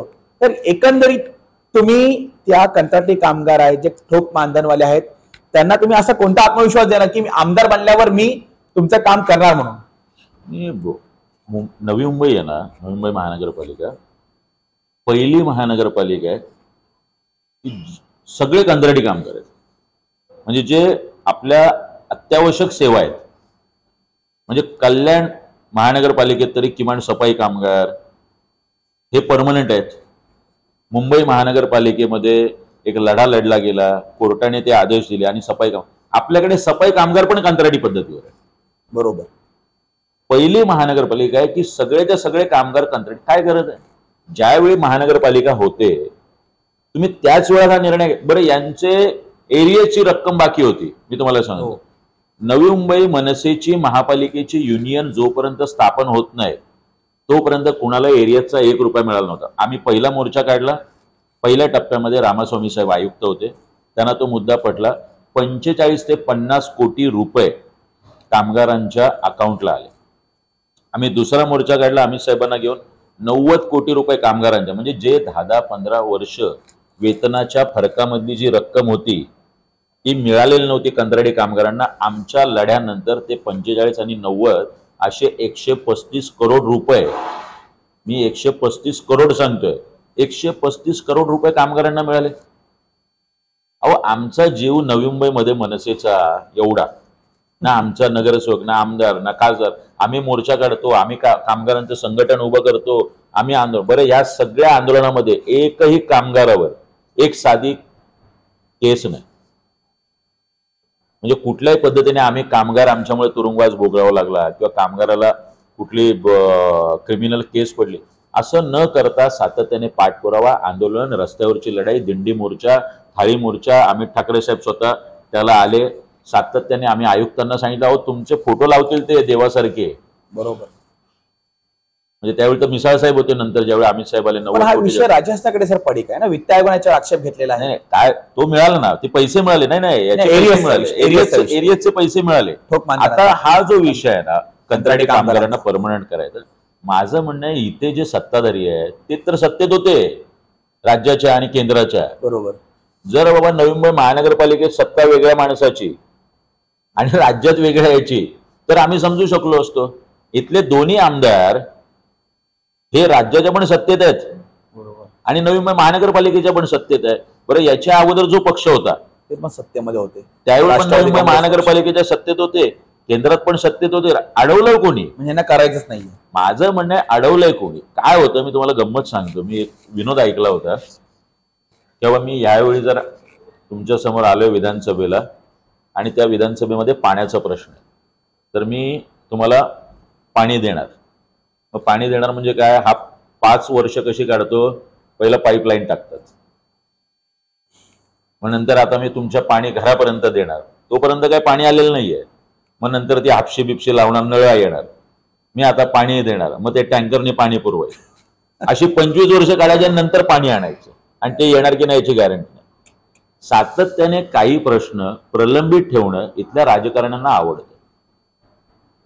माझा हा आरोप आहे त्यांच्यावरती की तुम्ही आम्ही जे स्वच्छता दूत आहेत, आपले स्वच्छता कामगार आहेत, एकदा तरी इथले आयुक्त किंवा सिटी इंजिनियर त्या दिल्लीला तुम्ही बक्षिसं घ्यायला जातात, आमचे 5 सफाई कामगार घेऊन जायला तुम्हाला लाज वाटते का? घेऊन जात नाही तुम्ही त्यांचे प्रतिनिधी? आम्ही मागणी केली अभिजित बांगरांना, त्यावेळी त्या ट्रकवरती स्वच्छता दूतचे फोटो लागले, हे क्रेडिट आमचे आहे. मी सांगितलं बांगरांना हे लावा तुम्ही, तुमचं क्रेडिट नाहीये ते, त्या आमच्या सफाई कामगाराचं क्रेडिट आहे, जो एसटीबी प्लांटवर काम करतोय, जो सफाई कामगार आहे, जो पाण्याच्या टाकीवर काम करतोय, जो ते दिव्यावर काम करतोय. तुमच्या अग्रीमेंट मध्ये आहे की त्याला सायकल दिली जाईल, बाईक दिली जाईल. हे तो इथून झाला 2 किलोमीटर जातो आणि एखादा खांब लाईटचा दिसला की तो तिथे वर जाऊन सेफ्टी काय नाही तरी. अजूनपर्यंत मला सांगा, महानगरपालिकेला एवढे स्वच्छतामध्ये पुरस्कार मिळाले, एकदा तरी तुम्हाला 5 स्वच्छता माझे आपले सफाई कामगार दिसले? कधीच. ट्रॉफीला हात तरी लावलेला दिसला का तुम्हाला? हातात घ्यायला देतात त्यांना ट्रॉफी. तुम्ही आल्यानंतर तुम्ही तिथून दिल्ली काय कुठे गेलात, तिथून ट्रॉफी घेऊन आलात आणि तुमच्या कॅबिन मध्ये आयुक्तांच्या किंवा सिटी इंजिनियरच्या सफाई कामगार आलेत आणि त्यांनी ट्रॉफी हातात घेतली, याचा एक फोटो आहे. पण आमच्या नगरसेवकांना काय वाटत नाही, आमच्या आमदारांना काय वाटत नाही. आम्ही फक्त ट्विट करणार, नवी मुंबई महानगरपालिकेला स्वच्छतेमध्ये 1ला, 2रा, 3रा क्रमांक मिळाला. जो आमचा स्वच्छता दूत आहे हे त्याचं क्रेडिट आहे ना. बरोबर. गांधी काय म्हणतात, शेवटच्या रांगेतला जो माणूस आहे त्याला पहिला फायदा झाला पाहिजे. माझ्या सफाई कामगाराला फायदा होत नाही, माझा जो कंत्राटी कामगार आहे त्याला फायदा होत नाही, फक्त कंत्राटदाराला फायदा होणार. आणि फक्त आयुक्त हे कोडबीट शिवणार. खास ज्या दिवशी स्वच्छतेचा पुरस्कार असतो त्यावेळी महानगरपालिकेच्या पैशातून अधिकारी कोट शिवतात आणि ते कोट बीट घालून राष्ट्रपतींकडे जातात पुरस्कार घ्यायला. अहो द्या ना माझ्या सफाई कामगाराला 5-50 कोट शिवून, दिसू द्या ना त्याला वाटू द्या की तो हे स्वच्छतेचं काम करतो ना, हे सन्मानाचं काम आहे. त्याला वाटतं हे अपमानाचं काम आहे. त्याच्या पोरांना वाटतं की माझा बाप काय करतोय, त्याच्या पोरांना वाटतं की माझी आई काय करते, की भू साफ करतात हो आपलं. हे बोलायला पण मला हे वाटतंय, हे बोलायला पण भरून येते. आपण केलेली घाणच साफ करतेस. आणि अशा माणसाला आपण सन्मान देणार नसो तर काय नवी मुंबईचं तुम्ही सिंगापूर करणार आहात आणि स्वित्झर्लंड करणार आहात? इथे असं माझ्या तुर्बे झोपडपट्टीतला माणूस, राबळेच्या झोपडपट्टीतला माणूस, तुम्ही काय ते रिडेव्हलपमेंटचं चालू केलंय, तिकडे काय ते झोपडपट्टी पुनर्वसनाचं केलंय, यासारीचं केलंय. मुंबईतल्या यासारीची काय वाट लागलेली आहे? मुंबईतली यासारे म्हणजे दुसरी झोपडपट्टी कोर्ट म्हणते, कोर्टाचे जज म्हणतात. आता काही दिवसांपूर्वी बातमी होती, इथून उचलायचं आणि तिथे टाकायचं का? तिथले जे झोपडपट्टी दादा आहेत त्यांना 50-50 घरं त्याच्यात मिळावीत. आणि ह्यांचेच लोक, मुख्यमंत्र्यांचे लोक त्यांच्यावर आंदोलन करतात. मग ते एफएसआय मध्ये पण काय बोलायचं नाही. मला एवढंच म्हणायचंय, आमच्या झोपडपट्टीचा माणूस तिकडे जाणार आहे, त्याची लिफ्ट बंद पडणार एसआरएमध्ये, त्याचं बांधकाम निकृष्ट असणार. वर्षानुवर्ष एसआरएचे प्रकल्प होत नाहीयेत मुंबईमध्ये. ही माणसं राहणार कुठे याची तुम्ही सोय केली का? रिडेव्हलपमेंट मध्ये ट्रान्झिट कॅम्प कुठे आहेत? नवी मुंबईमध्ये ट्रान्झिट कॅम्प आहेत का तुम्ही सांगा गुलाब साहेब? आणि रिडेव्हलपमेंटचे प्रोजेक्ट लवकर होतात का? बरं, उद्या 28 माळ्याची तुम्ही बिल्डिंग बांधली, पार्किंगसाठी एवढे रोडची हे तरी आहे का? इन्फ्रास्ट्रक्चर आहे का? म्हणजे या इन्फ्रास्ट्रक्चरवर बोलायचं नाही. आम्हाला फक्त काय 28 माळ्याची लगेच गगनचुंबी इमारत आम्हाला बांधायच्यात, फक्त 9 FSI, 10 FSI, 5 FSI, जो काय असेल ते. कुठला प्रश्न आपण घेतोय? आपण 20 वर्षांनंतरची नवी मुंबई बघणार आहोत की नाही? की आत्ताचं फक्त हे आत्ताचा प्रश्न सुटला की संपला? अहो वर्षानुवर्ष इथले प्रकल्पग्रस्त नेते आमदार होत आहेत, निवडून येत आहेत. प्रकल्पग्रस्तांचा एक तरी प्रश्न सुटलाय का? एक, मी बोलतो एक. सगळ्यात पहिला काय होता? 12.5% भूखंडाचं तुम्हाला मोबदला मिळणार, जो 3.5-4% राहिलाय. मिळालाय? 25 वर्षात नाही मिळालाय. तुम्ही नंतर बोलात घरं नियमित करणार, गरजेपोटी घरं नियमित करणार. झाले नाही झाले.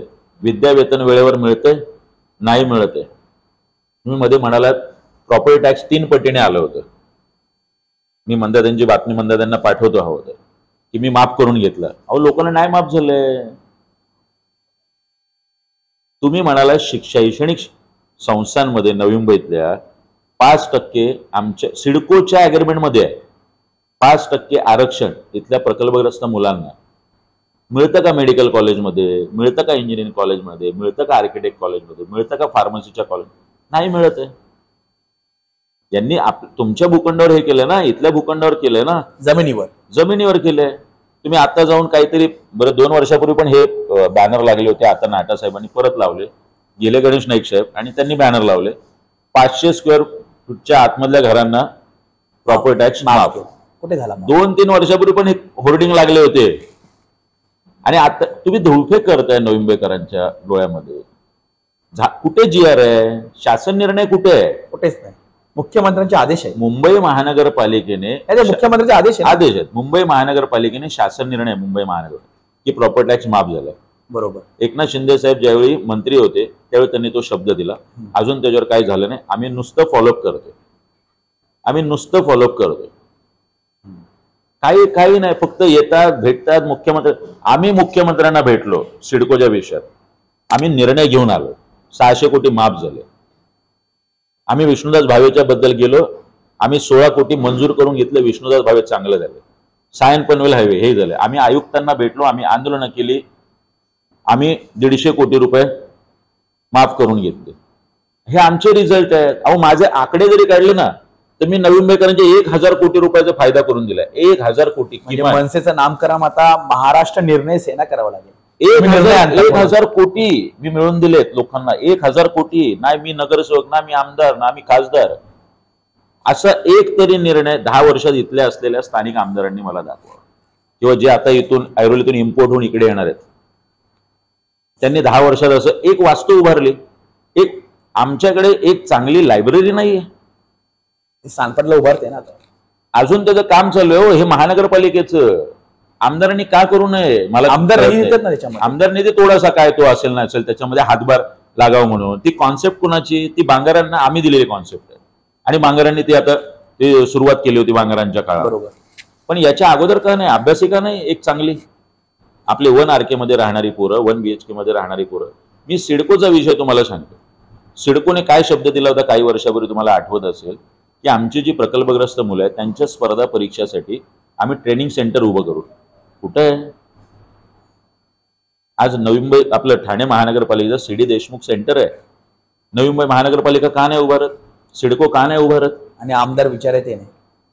म्हणजे तुम्हाला शिक्षणाच्या प्रश्नावर, शाळेच्या फी बद्दल बोलायचं नाही, तुम्हाला आरोग्यावर बोलायचं नाही, तुम्हाला टोलनाक्यावर बोलायचं नाही, तुम्हाला रोजगारावर बोलायचं नाही, तुम्हाला प्रकल्पग्रस्तांच्या प्रश्नावर बोलायचं नाही, किंवा तुम्हाला टोकाचं भांडायचं नाही त्या विषयासाठी, त्याचे टोकाचे निर्णय घेऊन यायचे नाहीत.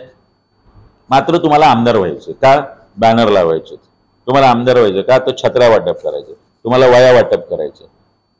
माझं म्हणणं आहे तुम्ही बेसिक प्रश्नावर काम का नाही पडत? आम्ही पोटतिडकीने तुम्ही जर केलं तर आम्ही सांगू.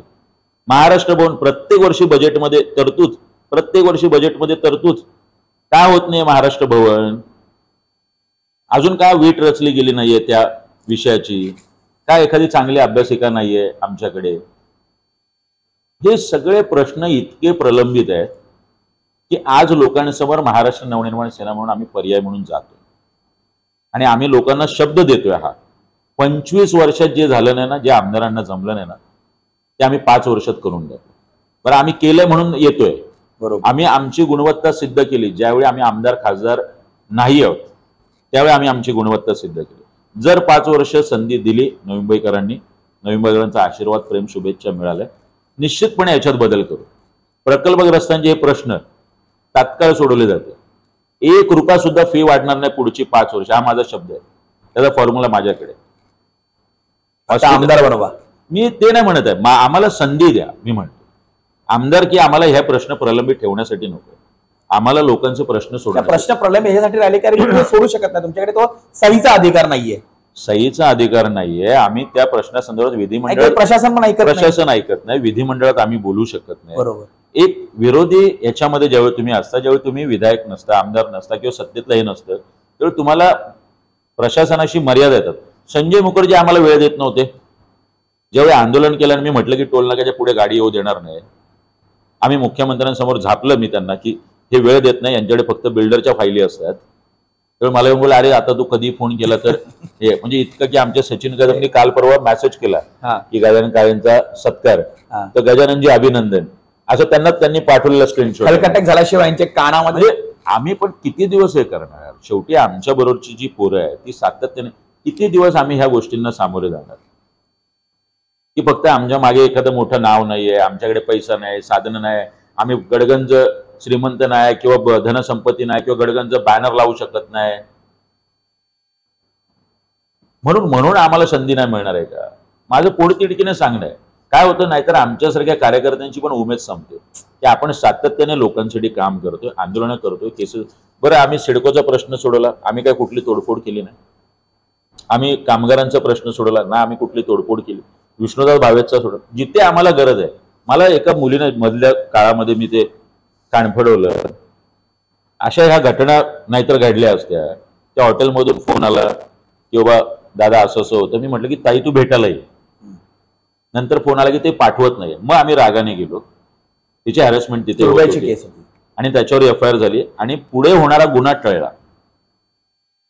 जे आता सध्याच्या घडीला किंवा सगळं जे काय होतंय आता अक्षताच्या प्रकरणात अजून का तुम्ही फास्ट ट्रॅकवर घेतलं नाही? जे काय आपला शब्द होता की उज्ज्वल निकम किंवा संबंधित कोणीतरी मोठा वकील तज्ञ कोणीतरी का आमदार हे नाही करत आहे? म्हणजे गंमत आहे की इथले आमदार तर त्या मोर्चात पण नव्हते. तर का मला माहित.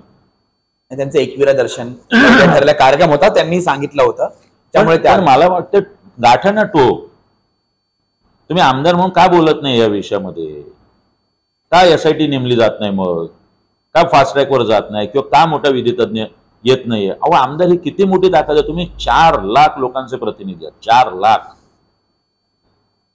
4 लाख लोकांची ताकद तुमच्या मागे असते. आज आमच्या मागे शेकडो आणि हजारोंची ताकद आहे. ती इतक्या पोटतिडकीने आम्ही प्रशासनाशी भांडतो की आंदोलन किंवा तुम्हाला जेली सांगतो किंवा तुम्हाला टोल नाक्याच्या पुढे येऊ देणार. तुम्ही टोल नाक्याच्या विषयावर कुठल्याच विषयावर बोलायचं नाहीये. मला वाटतं की नवी मुंबईकरांनी आता ठरवलं पाहिजे. इथला जो नवी मुंबई, इथली जी तरुण मुलं आहे, इथले जे ज्येष्ठ आहेत, इथल्या ज्या महिला आहेत, तुमचे जर कुठलेच प्रश्न सुटणार नसतील. अहो, जनसंपर्क कार्यालय मी बोलल्यावर झालंय. 10 वर्षानंतर मंदाताई माझ्यापेक्षा निश्चित वयाने मोठ्या आहेत. मी त्यांना त्याच भाषेत बोलेल, आदरानेच मी बोलतोय. पण 10 वर्ष तुम्हाला दिल्यानंतर आज तुमचं निवडणुकीच्या अगोदर 2 महिने अगोदर जनसंपर्क कार्यालय होतं. मी 2009ला उभा होतो. मी पडलो का मी खूपच बेसिक आहे. आत्ताही मला 2019ला 10 दिवस मिळाले होते. फक्त मला 30,000 मतं नवी मुंबईकरांना दिली. कुठल्याही एका मताला 1 रुपया न देता सुद्धा. माझं 9-10 पासून ऑफिस आहे, माझी शाखा आहे, माझं जनसंपर्क कार्यालय. आम्ही 1 दिवसही बंद नाही ठेवत. म्हणजे मी तर लगेच पराभव झाल्या काय डोक्याला पाहिजे, कशाला आपण भाडं भरायचं, लोकांना काय कळत नाही. मी म्हटलं की ठीक आहे, आपण सतत सामोरे जाऊ, आपण सातत्याने बोलू. आता जे जिल्हा अध्यक्ष वर्षभर झाले, त्यांनी आता ज्यावेळी ठरवलं की बाबा ऐरोलीतून आता इथे उभा राहा, त्यावेळी इथे कार्यालय झालं. काय चाललंय? लोकांना तुम्ही फक्त म्हणजे आता 2014ला नाटासाहेब उभे होते. खूप मोठी व्यक्ती हे आहे, ते आयुक्त होते वगैरे, सगळं मी मान्य करतो. 14ला आपण उभे होतो, 14ला तुमचा पराभव झाला. आज 2024 आहे. 10 वर्षात नाटासाहेब आहात कुठे आपण? 10 वर्षात असे कुठले 10 प्रश्न आपण घेतले? म्हणजे वर्षाला एकच की जे सुटलेत, जे आपण टोक गाठले, जे सामाजिक आंदोलन आहे, सामाजिक विषय, ते मला इव्हेंट सांगू नका. माझं म्हणणं हे असे शेकडो इव्हेंट मी घेतलेत. या नवी मुंबईमध्ये सांगली, सातारा, सोलापूर, कोल्हापूर, पुणे या पश्चिम महाराष्ट्राची संस्कृती दाखवणारा पश्चिम महाराष्ट्र महोत्सव आम्ही सुरू केला. पुस्तक संस्कृती वाढावी, वाचन संस्कृती वाढावी, घर तिथे पुस्तक हे मी सुरू केलं. पोलीस तिथे पुस्तक हे मी सुरू केलं. सोसायटी तिथे पुस्तक हे आम्ही सुरू केलं. कवितांचे कार्यक्रम आम्ही घेतले. असे अनेक इव्हेंट सांगता येतील मला, हे घेतलेच पाहिजे. मग ते 10वी-12वीच्या मुलांचा सत्कार, 10 प्रश्न कुठले घेतले नाहटासाहेब आपण? तुम्ही काय सांगताय नाहटासाहेब? तलाव विजन माझ्या काळ, अहो आपण आयुक्त होता, पगार घे मिळाला त्यासाठी तुम्हाला, तुम्ही पगार मिळाला ना तुम्ही आयुक्त होता. आयुक्त झाल्यानंतर तुम्ही सामाजिक क्षेत्रात आलात. तुमच्याकडे झोपडपट्टीचं ते काय महामंडळ होतं, आता एमपीसीबीचं महामंडळ आहे, त्याच काय केलंय? माझा प्रश्न आहे हात जोडून नाहटासाहेबांना, तुम्ही सांगा ना नाहटासाहेब आपण काय केलं ते. तर नाहटासाहेब पण यांनी रोजगार मेळावा घेतला, त्यांनी रोजगार मेळावा घेतला, यांनी छत्र्या वाटल्या त्यांनी छत्र्या वाटल्या. अहो घ्या, मला घ्या सोबत आणि चला तुमच्या मुख्यमंत्र्यांकडे आणि सांगा गजानन काळेंनी हा 80%चा विषय घेतलाय, तो सुटला पाहिजे म्हणून. मी तुमचं नाव घेऊन कौतुक करेन, पण क्रेडिट काय गजानन काळेंनी घेतलं ना, मग आपण कसं बोलायचं त्या विषयावर? अहो सिडकोच्या प्रश्नावर 1-1.5 वर्ष आम्ही लढा लढतोय, दोन्ही आमदार विधिमंडळात एक शब्दाने बोलत नाही. यातले अर्ध्यापेक्षा जास्त नवी मुंबईकर आहेत, ज्यांना इथे 1 RKचं घर आहे, कुटुंब मोठं झालंय, मुलाचं लग्न झालंय, त्यांनी तिथे फॉर्म भरलाय की आई वडिलांचं घर आहे, आपलं स्वतंत्र घर पाहिजे. आम्ही कंत्राटी कामगारांचा विषय बोलतो, 1-1.5 वर्ष लढा देतो, एकही आमदार विधिमंडळात त्याच्याबद्दल बोलत नाही. विश्वनाथ भावे नाट्यगृहाबद्दल आपण बोलत नाही, सायन पनवेल हायवे बद्दल आपण बोलत नाही. मला इथे लढाई श्रेयाची बियाची काही करायची नाही, पण माझ्या 80% इथल्या स्थानिक मुलांना, जो मराठी आहे, जो इथे स्थानिक आहे, जो वर्षानुवर्षे इथे राहतो, त्याला निश्चितपणे रोजगार मिळाला पाहिजे. साहेब, पोलिसांच्या संदर्भामध्ये तुमच्या पक्षाचं त्यांच्यावर खूप विशेष प्रेम आहे. आपल्या इकडे पोलीस आयुक्तालय आहे आणि त्या ठिकाणी पोलीस कॉलनी सुद्धा आहे. आम्ही खूप साऱ्या मूवीजमध्ये पाहिलं, अनुभवलं पण, की जेव्हा सर्व्हिस संपते तेव्हा त्या पोलिसांना त्यांच्या घरातून काढलं जातं, परंतु सेवेमध्ये असताना ते पोलीस आणि त्याचं कुटुंबीय आहे ना, त्या कॉलनीमध्ये राहतं, पोलीस कॉलनीमध्ये. परंतु त्या पोलीस कॉलनीची खूप दुरावस्था असते. मध्यंतरी आम्ही ऐकलेल्या स्थानिक आमदारांनी प्रश्न उचलला, मग देखभाल दुरुस्ती झाली, परंतु एरे माझ्या मागल्या तेच आहे, परत ते लिकेज आणि सर्व गोष्टी, त्याचा पुनर्विकासही होत नाही.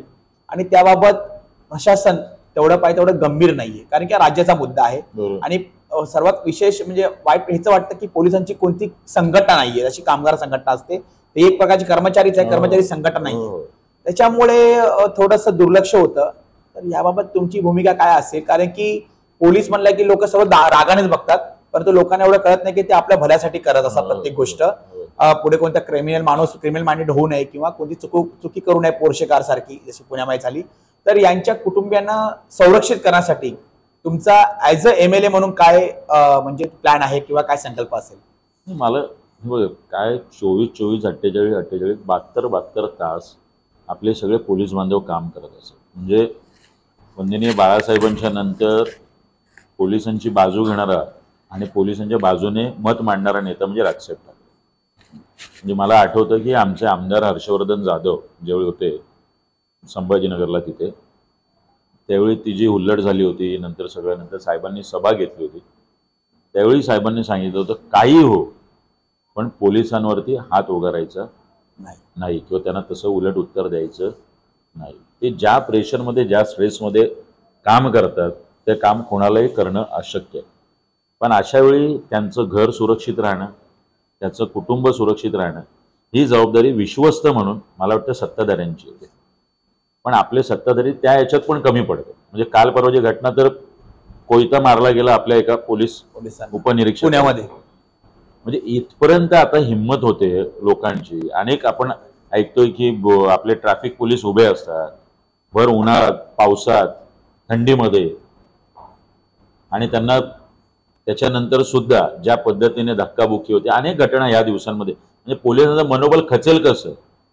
आज ज्यावेळी तो 72 तास काम करून ज्यावेळी घरी जातो, त्या आपल्या 200-300 स्क्वेअर फीटच्या घरी, ते आपली जी बेलापूरला कॉलनी आहे, तुर्बा, या 2-3 ठिकाणी घर गळक आहे, त्याला झोप पूर्ण व्हायचे, त्याच्या लहान मुलाला शाळेत पाठवायचे, त्याला आपल्याला हक्काचं घर देता येत नाही. तुम्ही कोविड योद्धा म्हणून लॉटरी काढली, तर ठेवा ना माडा आणि सिडकोमध्ये एक वेगळं त्याच्यासाठीचं आरक्षण. नाही तर ही घरं नियमित करून द्या त्यांना. सरकार नाहीतरी आता डोमिसाईलची अट काढून तुम्ही परराज्यातून येणाऱ्यांना सरस घरं वाटणार आहात. तर प्रत्येक वेळी तुम्ही सिडको किंवा म्हाडाच्या लॉटरीमध्ये काही घरं आमच्या या पोलीस बांधवांसाठी आरक्षित का नाही ठेवत आहे? त्याला मिळू द्या ना. एकतर तुम्ही ही पोलीस कॉलनीतली घरं आहेत, याची नीट दुरुस्ती झाली पाहिजे, याच्यावर नीट खर्च झाला पाहिजे आणि ती घरं एकतर त्यांना त्यांच्या नावावर करून दिली पाहिजे. म्हणजे आता वरळी बीडीडीमध्ये पोलिसांच्या घरांचा जो मोठा विषय चालू आहे, बँड्रामधला विषय चालू आहे, राजसाहेबांनी तो विषय मांडला. काय होतं, ह्या सगळ्या याच्यासाठी सत्ता असणं हे सगळ्यात शेवटचं उत्तर आहे. आज आम्ही जाऊ, उद्या देखभाल दुरुस्ती होईल, आज आम्ही जाऊ, काही प्रमाणात तो प्रश्न सुटेल, पण जोपर्यंत मनसेचे आमदार मोठ्या संख्येने जाणार नाहीत, जोपर्यंत या महाराष्ट्राची सत्ता आदरणीय राजसाहेब ठाकरे यांच्या हातात येणार नाही, तोपर्यंत याच्यात मोठं परिवर्तन करणं हे अशक्य आहे. म्हणजे मला आठवतं की 2019ला मला पोलीस बांधवांचे खूप मोठ्या प्रमाणात मतदान झालं.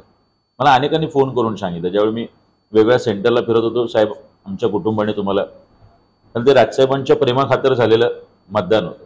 तर सातत्याने मला असं वाटतंय की तो त्या आपला सैनिक आहे, तो जसा आम्ही महाराष्ट्र सैनिक आहोत तसा पोलीस हा आपला सैनिक आहे. जो बॉर्डरवर असतो तोच सैनिक नसतो. जो राज्याअंतर्गत आपल्या ह्या सगळ्या सीमा आहेत, आपल्या सुरक्षितता जी आहे ती संपूर्ण, म्हणजे राजसाहेब म्हटले की 24 तास त्यांना फक्त द्या, मोकळं द्या, कुठले राजकीय प्रेशर आणू नका, एक सुद्धा आमच्या अक्षतासारख्या बहिणीवर अत्याचार होणार. एवढे त्यांचे रिसोर्सेस आहेत, एवढं त्यांचं नेटवर्क असतं. पण आपले लोकप्रतिनिधी, आपले राजकारणी ज्या पद्धतीने त्यांच्यावर दबाव आणतात, त्यांना वाटतं अरे हे केलं तर याला आवडणार नाही, ते केलं तर त्याला आवडणार नाही. या दबावाखाली आपल्या पोलिसांना कुठल्याही पद्धतीने मोकळीक मिळत नाही.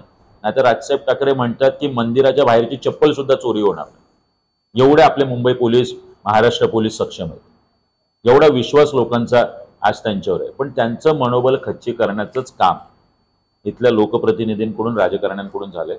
मला वाटतं हा विषय तात्काळ सुटला पाहिजे. याच्यात कुठले राजकारण आणू नये. जर तो घरी गेल्यावर स्वतःला सुरक्षित फील करत असेल, त्याच्या कुटुंबाला सुरक्षित फील करत असेल, तर तो जास्त डेडिकेट पद्धतीने त्याचं काम चोखपणे करू शकतो. आणि माझ्या निश्चितपणे, मी जो जाहीरनामा म्हणत नाही, माझा मी कर्तव्यनामा म्हणतो. माझं नाव जाहीरनामा नसणार आहे, कर्तव्यनामा आहे. हा माझं कर्तव्य आहे. तो वचननामा बिचननामा, लोक वचनं देतात आणि म्हणजे यांचे 10 वर्षाचे जर जाहीरनामे काढले आणि त्याचे नुसतं फक्त वावाडे काढले, टोल नाके आम्ही बंद करणार, काँग्रेस राष्ट्रवादीने शब्द दिला होता, सेना बीजेपीने शब्द दिला होता, आणि आज टोल नाक्याचं आंदोलन करतो. 80% स्थानिकांना नोकर भरतीत प्राधान्य द्या, याचा शासन निर्णय आहे, फक्त कायदा नाही आहे. त्याचं कायद्यात रूपांतर करू, हा शब्द सेना बीजेपीने दिला होता. माझ्याकडे सुभाष देसाईंची स्टेटमेंट आहे, पेपरला आलेले लोकसत्ताला. झाले कायद्यात रूपांतर. आर्थिक सवलती बंद करू. मंत्री कोण होते? उद्योग मंत्री सुभाष देसाई साहेब. एक तरी MIDCतल्या एका कंपनीवरती आपण केस केली किंवा त्यांच्या आर्थिक सवलती बंद केल्या की 80? डेटा नाहीये महाराष्ट्र शासनाकडे. आम्ही जिल्हा उद्योग केंद्राला जाऊन भेटलो, त्या शिरसाट मॅडम, देवरे मॅडम यांना. अहो, प्रत्येक कंपनीतून तुम्हाला काय ते एम्प्लॉयमेंट फॉर लोकल नावाचा जो फॉर्म असतो तो भरून घेत नाहीत. तो काहीतरी देतो, समजा उदाहरणार्थ कोण शर्मा वर्मा असेल की माझ्याकडे 100 आहेत, 100 पैकी 80% स्थानिक आहेत. नावं कुठे आहेत? लावा ना कंपनीच्या बाहेर बोर्ड. कंपनीच्या बाहेर बोर्ड लावा की आमच्याकडे HR हा आहे, आमच्याकडे क्लर्क हा आहे, या 100 पोस्ट आहेत, या 100 पोस्ट मध्ये हा शर्मा आहे, हा वर्मा आहे.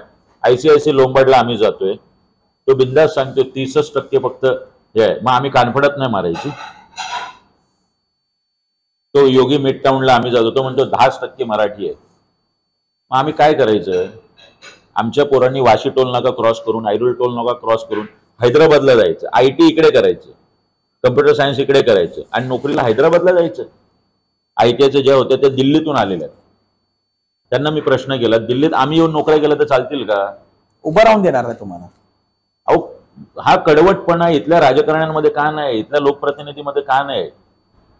म्हणजे मला कोविडमध्ये जे सत्ताधारी आता इथले आहेत त्यांच्यातल्या एका नगरसेवकाचा फोन आला होता की ते MIDC मध्ये आमच्या काही माझ्या वॉर्डातल्या पोरांच्या नोकऱ्या सुटल्या, तुम्ही जरा बघा ना. अहो म्हटलं, तुम्ही नगरसेवक आहे, तुमचे आमदार आहे, ते तुमच्या स्टाईलनेच ऐकतात. आमच्या स्टाईलने म्हणजे आम्ही जायचं, आम्ही मारायचं, आम्ही आंदोलन करायचं, आम्ही केसेस घ्यायचं, मर्यादा ह्यांनी खायचा. मी कोविडमध्ये आता ह्या लाईव्ह पण सांगितलं. माझे मित्र विजय माने, जे शिवसेनेचे शहर अध्यक्ष होते, आत्ताही आहेत शिंदेच्या शिंदे सेनेमध्ये. त्यांनी मला कोविडमध्ये फोन केला, रिलायन्स हॉस्पिटलमध्ये असं आहे, 5 लाख रुपये भरल्याशिवाय त्याचे डेड बॉडी देत नाही. मी म्हटलं तुमचे आमदार, तुमचे मंत्री, तुमचे इथे खासदार होते राजन विचारे, ते म्हणे ते फोन उचलत नाहीये. मी फोन केला रात्री 1:30 वाजता अभिजित बांगरांनी आणि हॉस्पिटलला फोन केला. म्हटलं कोर्टाची ऑर्डर आहे, तुम्ही जर नाही दिलं मी कोर्टात खेचन आणि तिथे येऊन बाकीचा तमाशा करेन. ते दिलं गेलं. आजही त्या माणसाचा नंबर आहे माझ्याकडे. हे कामं आम्ही करतोय जी इथल्या सत्ताधाऱ्यांकडून होत नाही, जी इथल्या लोकप्रतिनिधींकडून होत नाही. कारण आम्ही तेवढ्या द्वेषाने त्या विषयाच्या मागे पाठपुरावा करतो. वर्ष 1.5 वर्ष एका विषयात जातात. आम्हाला वाटतं हा विषय तात्काळ सुटला तर पुढचा विषय घेता येईल, पुढचा विषय घेता येईल, पुढचा विषय घेता येईल. पण आम्ही नवी मुंबईकरांसाठी खूप पद्धतीने आम्ही कामाला लागलेलो आहे. मला वाटतं की नवी मुंबईकरांनी विश्वास दाखवा. आम्ही एकदा तर बोलतोय, एकदा राजसाहेब ठाकरे या माणसाच्या हातात सत्ता आहे, बदल दिसेल. आज आपलं जे दैवत आहे छत्रपती शिवाजी महाराज, ज्या आपल्या भावना आहेत, आज 8 महिन्यापूर्वीचा पुतळा तुटतो. अहो महाराज असते तर काय केलं असतं? कडेलूट केला असता. आज आमच्या आई बहिणींवर अन्याय अत्याचार होतात, राजसाहेबांनी चौरंगा केला असता. आणि शिक्षण मंत्री या महाराष्ट्राचा काय सांगतो, कदाचित याच्यापेक्षा जास्त चांगलं व्हायचं असेल म्हणून ते तुटलं, आता आम्ही चांगलं स्मारक उभं. पश्चाताप करा तुम्ही. नुसतं निषेध एवढीच गोष्ट ही नाही आहे फक्त. थोडं आपण नवी मुंबईवर येऊ. अजून एक गोष्ट तुम्ही म्हणला की जमिनीवर इथं शहर उभं राहिलं, कॉलनीज उभे राहिली, शेतकऱ्यांच्या जमिनी भूमी स्थानिकांच्या जमिनी घेतल्या, इथं स्थानिकांच्या इथं कॉलनीज उभ्या राहिल्या. कोणतं सरकार आतापर्यंत करू शकलं नाही, फक्त वल्गना करतात. 2 गोष्टी आहेत सिडकोच्या संदर्भात आहे, कारण की सिडको थेट राज्याच्या नियंत्रणाखाली येते. डायरेक्टर सर्व हे आमदार किंवा त्यांचे सो कॉल्ड लोक बसतात. आतापर्यंतचा इतिहास आहे.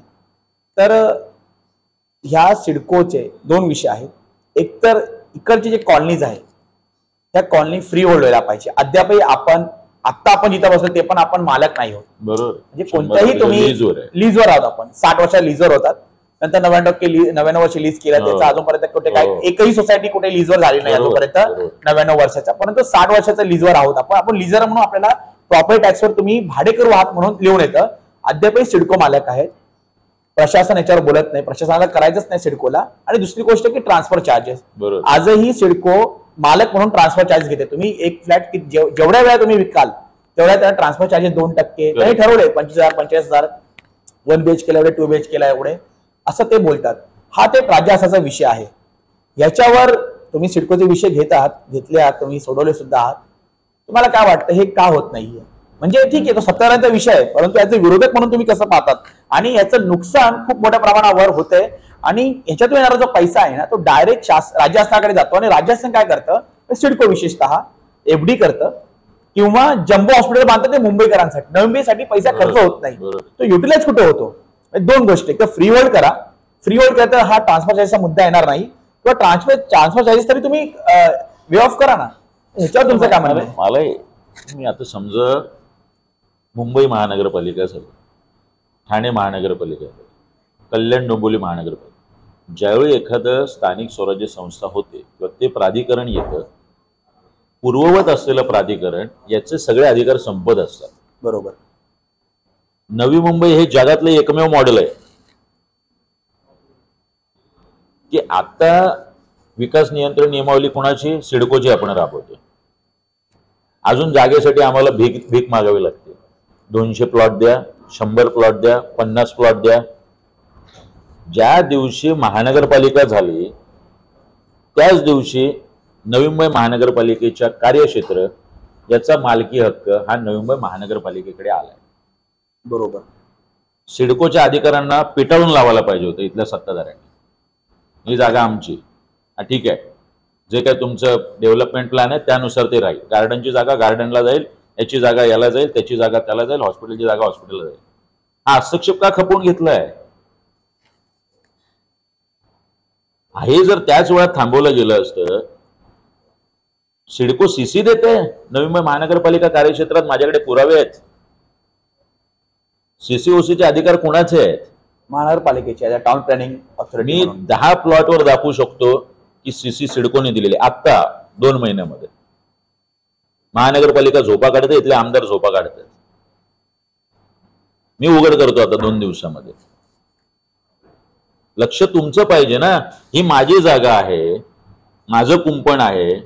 इथले नगरसेवक जे 111 110 जे काय अगोदर 75 होते 80 होते आता अजून जे काय होतील ते का अडून राहिला नाहीत. आम्ही प्लॉट मागायचे, काय संबंध. जिथे गार्डन आहे डेव्हलप करायला घ्या, बजेटमध्ये हे करा. ते राज्य सरकारने सिडको बघत बसेल. सिडको मालक नाहीये याचा. आता ज्यावेळी महानगरपालिका ज्यावेळी मालकी हक्क आपला आहे, लँड ॲक्विजिशन आपल्याकडे आलं म्हणजे. आपण रिक्वेस्टच्या स्वरूपात जातो. बरं 15-15 वर्ष आपणच मंत्री होतात, आपलेच मुख्यमंत्री होते. आता 2 आमदार आहेत त्यांचे मुख्यमंत्री आहे. काय गरज फ्री होल्ड करा. अरे ते मालकीच आपली आहे, काय संबंधच नाही. तरी तुम्हाला वाटतं तर 100% सिडको आता गेली पाहिजे. तुमची जबाबदारी संपली, तुमचं कर्तव्य संपलं आणि तुमचं काम संपलं. अजून सिडको एक्झिबिशन सेंटर, अहो ते महानगरपालिकेला सरेंडर करा. कारण की नोट तो ट्रान्सफर झाला आपल्याकडे. आगरी कोळी भवन महानगरपालिकेला ट्रान्सफर करा. का त्याचे हक्क सिडकोकडे राहणार. कोणीच आमदार बोलत नाही याच्यावर. सिडको एक्झिबिशन सेंटरचे हक्क आम्ही सिडकोला पत्र द्यायचं, मग सिडको ठरवणार, मग ते हे ठरवणार, मग ते ठरवणार. आम्ही महानगरपालिकेला देणार. तुम्ही वास्तू बांधली, जोपर्यंत आम्ही नव्हतो तोपर्यंत तुम्ही ते बघत होता, त्याचं मेंटेनन्स बघत होता, त्याचे चार्जेस बघत होता. सिडको एक्झिबिशन सेंटर हे नवी मुंबई महानगरपालिकेच्या मालकी हक्काचं म्हणून तुम्ही पत्र दिलं पाहिजे. आगरी कोळी भवन तुम्ही पत्र दिलं पाहिजे. जेवढ्या सिडकोच्या वास्तू आहेत त्याचं मेंटेनन्स आता नवी मुंबई महानगरपालिकेने पाहिलं पाहिजे. पण आम्ही आपल्या भीक मागितल्यासारखे जातो. आमचे नगरसेवक बोलत नाही, आमचे आमदार बोलत नाही, सीसी ते लोक देतात तरी आम्ही काही बोलत नाही. आणि मग आम्ही फ्री होल्डची मागणी करायची, ती फ्री होल्डची होणार नाही. ते आम्ही फक्त विधिमंडळात 2 प्रश्न मांडायचे. आणि सिडकोला नजरेला नजर भिडून का बोलता येत नाही यांना. आम्ही सिडकोच्या नजरेला नजर भिडून बोलतो, मग 600-800 कोटी हे होतं. आम्ही 14,500, मग आमचं 1,000 मुद्रांक शुल्क होतं. आम्ही बाकीचे का, कारण मी सिडकोकडून प्लॉट घेतले नाही. तो ना माझं शाळेसाठी प्लॉट आहे, ना कॉलेजसाठी प्लॉट आहे, ना माझं कुठलं टेंडर आहे, ना माझं कुठलं कंत्राट आहे, ना माझे कुठले कामगार आहेत. इथले जे प्रकल्पग्रस्तांचे नेते स्वतःला सांगतात हे सिडकोशी टोकाचं भांडू का नाही शकत आहे. कारण यांनी उलव्यात शाळेसाठी प्लॉट घेतलाय. यांनी आणखी कुठे कुठे वेगवेगळ्या ठिकाणी प्लॉट घेतलेले आहेत. कोणी घेतले नावं सांगा ना, तुम्ही घाबरता. ऐन वेळी सांगेन ना. आता हे काय एवढं सांगितल्यानंतर खाली कॉमेंट्स येऊन जाईल तुमच्या की यांचं आहे म्हणून. आम्ही एवढं जाहीर सांगतो तर हे सगळं अख्ख्या नवी मुंबईला माहिती आहे आणि इथल्या माझ्या आगरी कोळी बांधवाला पण माहिती आहे, इथल्या प्रकल्पग्रस्तांना सुद्धा माहिती आहे. म्हणून ते प्रकल्पग्रस्तांचे प्रश्न सुटत नाही का. म्हणून घर नियमित होण्याचा विषय प्रलंबित राहतो. फ्री होल्डचा विषय प्रलंबित राहतो. सिडको आम्हाला काय फोन आले नसतील का. ज्यावेळी मी 600 आणि 800 कोटीचं बोलतोय त्यावेळी सिडकोतल्या अधिकाऱ्यांचे फोन आले नसतील. अरे काय घेऊन बसलाय, तुझं सांग काय ते मुद्रांक शुल्क आमचं कशाला नुकसान करतोय, तुझं सांग. आम्ही ज्यावेळी कंत्राटी कामगारांचा घेतोय तर कॉन्ट्रॅक्टरचा मला फोन आहे. आम्ही 135 करोड रुपये बँकेच्या अकाउंटमध्ये टाकूनतोय एरियाचं. त्या कंत्राटदाराकडून 2-5-10 कोटी तर मला पण मिळाले असते हो. मी म्हटलं कामगारांच्या विषयात नाही, हे गोरगरिबांचा विषय, हा घराचा विषय, हा भावे नाट्यगृहाचा आहे, हा रस्त्याचा विषय. मला वाटतंय की हे महत्वाचं आहे. तरच तुम्ही प्रशासनाच्या डोळ्यात डोळे घालून बोलू शकता, भांडू शकता. मला एक अधिकारी म्हटले पण होते बोलून, जेव्हा मी तो विषय तापवला होता, राजसाहेब आले होते. अरे तुझं काय अतिक्रमण तोडून टाकेल. म्हटलं काय माझं अतिक्रमणच नाही सिडकोत. म्हटलं तोडा, काय तोडायचं ते विषय सोडणार नाही. बोललो नाही, घरात तळोजाला देतो. म्हटलं घरात तळोजाला नाही, हीच घरं मला कमी किमतीत पाहिजे. आणि म्हटलं मग चेक करा की माझ्या एकही कार्यकर्त्याने फॉर्म भरलाय का त्याच्यात, किंवा माझा फॉर्म आहे का, की माझं घर आहे का, म्हणून मी भांडतोय इकडे. आमचं नाही आहे. तर मला वाटतं की हा फ्री होल्डचा विषय जरी असला, तात्काळ ताबा घ्यावा सिडको एक्झिबिशन सेंटरचा. तात्काळ ताबा घ्यावा सगळ्या गोष्टींचा. हा आमचा प्लॉट आहे, आम्ही डेव्हलप करू. आणि जर सिडकोचे अधिकारी आले तर नगरसेवकांनी आमदारांनी उभं राहावं तिथे आणि हाकलून लावावं त्यांना. तुम्ही हा घरांचा विषय घेतला आहे, तर आता सध्यांतरी 15-20 दिवसा अगोदर प्रहार संघटनेचे कार्यकर्ते पत्रकारांनी एक विषय घडला की प्रायव्हेट बिल्डरांनी जे ईडब्ल्यूएस साठीची घरं असतात ती ढापली, बरोबर, प्रशासन सिडकोची संगनमत करून आणि महानगरपालिकेची संगनमत करून, याच्यावरही कोणी आमदार बोलत नाहीये. त्याच्याविषयी थोडस तुमची भूमिका काय आहे? नाही, माझी त्यांच्या बाजूची भूमिका आहे आणि माझे ते जवळचे मित्र आहेत, प्रवीण असतील किंवा चंद्रकांत असतील, आणि चळवळीत आम्ही एकत्र काम केलं. हा, कारण की बच्चू कडू आले असं तुम्ही पण तिथं होता. छात्र भरतीचं प्रोडक्ट आहे, मी छात्र भरतीचं प्रोडक्ट आहे. भले माझा पक्ष आज वेगळा असेल, त्यांचा पक्ष, पण आमचे विचार जुळतात. आम्ही एकत्र काम केलं म्हणून गोरगरिबांचं जर कोणी छळ करत असेल, अन्याय करत असेल, तर जशी मला चिड येते तसे त्या माझ्या मित्रांना पण चिड येते. 1000 घरं आहेत यांनी ढापलेली बिल्डरांनी. म्हणजे 20% तुम्ही हे करायला पाहिजे. जर तुमचा प्लॉट 4000 स्क्वेअर मीटर पेक्षा जास्त असेल तर तुम्हाला 20% जागेत ईडब्ल्यूएस साठी घरं ठेवायला पाहिजे. एकही बिल्डर त्याची अंमलबजावणी करत नाही आणि कोणी याच्या संदर्भात बोलत नाही. काय म्हणजे 1000 लोकांना घरं मिळाली असती. हो, ओपनली लूट चालू आहे आणि आमदार लोक बोलत मोठं घेतच नाही. 1000 लोकांना घरं मिळाली असती. माझं समर्थन आहे त्या विषयाला आणि ते जिथे थांबतील तिथून पुढे लढा मी सुरू करेन. आता मी बघतो की ते लढतायत. ते छात्र भरतीचं प्रोडक्ट आहे, ते चळवळीचं प्रोडक्ट आहे. ते दोघे पण, त्यांच्या लढ्याला माझं 100% समर्थन आहे आणि माझ्या कर्तव्यनामात हा विषय 100% येणार. त्यांच्या लढ्याला जिथे माझी मदत लागेल. उद्या त्यांनी सांगितलं की बाबा आम्ही लढायला कमी पडतोय, या बिल्डरांच्या दरवाजासमोर आंदोलन करायला गजानन काळे पुढे असेल. जर हा प्रकल्प आहे ना, जर नाही झाले थांबवण्याचं काम मी करेन. आता सध्या त्यांची लढाई चालू आहे. बच्चूभाऊ जाऊन तिथे त्यांनी गुप्ता समोर निवेदन दिलेलं आहे, सगळं चाललेलं आहे. तर मला वाटतं की त्यांच्या लढाईला माझ्या शुभेच्छा आहेत आत्ताच्या घडी. पण ती त्यांची लढाई आहे, त्यांचं क्रेडिट त्यांना मिळालं पाहिजे. आता मी कुठेतरी जाऊन हा माझं समर्थन आहे, माझं हे करून मला काय त्याचं क्रेडिट घ्यायचं नाही आहे. पण त्यांना ज्या क्षणाला पण वाटेल की नाही बाबा आता मनसेने आमच्या सोबत यावं, निश्चितपणे इथल्या गोरगरिबांच्या घरांसाठी. अहो, इथले कंत्राटी कामगार, सफाई कामगार यांना घरं नाही आहेत. आपल्या याच्यात आहे अधिनियमामध्ये महानगरपालिकेच्या, त्यांच्यासाठी स्वतंत्र घरं बांधली पाहिजेत. बरोबर. नवी मुंबई महानगरपालिकेने आपलं 4-5 हजार कोटीचं बजेट आहे. सफाई कामगार आमचा राहतो रवाळे तुर्ब्याच्या झोपडपट्टीत, तो अख्ख्या याची स्वच्छता करतो आणि त्याच्या घराच्या समोर कचरा असतो. तो अख्ख्या टॉयलेटची स्वच्छता करतो आणि तुर्ब्यामध्ये 1000 घरामागे 5 टॉयलेट आहेत. 5 टॉयलेट. पण अधिकाऱ्यांना लाजा वाटत नाही की ज्या सफाई कामगाराला, म्हणजे त्याला सकाळी रांगेत 1 तास राहावं लागतं. घरं बांधा ना तुम्ही. कोणाचा विरोध आहे? कुठल्या राजकारण्यांचा विरोध आहे सफाई कामगारांना? वसाहत उभी करा. ते आपल्या मध्ये आमदार त्यांनी विडी कामगारांसाठी पूर्ण वसाहत बांधली होती. मध्ये पंतप्रधानांच्या हस्ते त्यांचं हे झालं होतं बहुतेक शेकापचं काय, हा मला लक्षात येत नाही म्हणजे नाव. हे का आमदार उभं करत नाही? तुम्ही पंतप्रधान आवास योजनेतून आमच्या सफाई कामगारांसाठी घरं का बांधत नाहीये? आमच्या कंत्राटी कामगारांसाठी घरं का बांधत नाहीयेत? जोपर्यंत तुमचे कामगार तर बदलत नाहीये, तो 15, 20, 25 वर्षानंतर रिटायर्ड होणार आहे. बरोबर. तुम्ही ते समान काम समान वेतन तिथं काय मिळणार नाही. एरियाची रक्कम मिळता नाकीवून आमचं मिनिमम वेजेससाठी आम्हाला भांडावं लागतं. जो गोरगरीब आहे त्यासाठी हे का भांडत नाही? कारण प्रशासनाला वाटतं हे काय यांना गृहीत धरलंय, आम्ही मर्सिडीजवाल्यांसाठी भांडणार. त्यांची मतं महत्वाची आहे, त्यांचा पैसा महत्वाचा आहे. म्हणजे बिल्डरने लूट केली चालते, इथल्या कंत्राटदारांनी लूट केली चालते, MIDCतल्या कंपन्यांनी लूट केली तर चालतंय. काय चालू आहे आपल्या MIDC मध्ये? एक तर कामगारांचा विषय आहेच, बाकी पोल्युशनचा विषय, प्रदूषणाचा विषय. आमच्या कंत्राटी कामगारांसाठी 6500 घरं इथे नवी मुंबई महानगरपालिकेने बांधली पाहिजे. सिडकोने जागा दिली पाहिजे. ही मागणी आहे माझी. मी ज्यावेळी अभ्यास करतो तेव्हा बघतो की अरे इथे सफाई कामगारांसाठी घरं झाली, इथे झाली. तो एकत्र राहील, त्यांच्यात बॉन्ड होईल, तिथे स्वच्छता असेल, तिथे त्याला टॉयलेट असेल घरामध्ये. त्याची मुलं चांगल्या शाळेत जातील. इथे आरटी सारख्या विषयाची अंमलबजावणी होत नाही आणि आमचे आमदार काय बोलत नाही.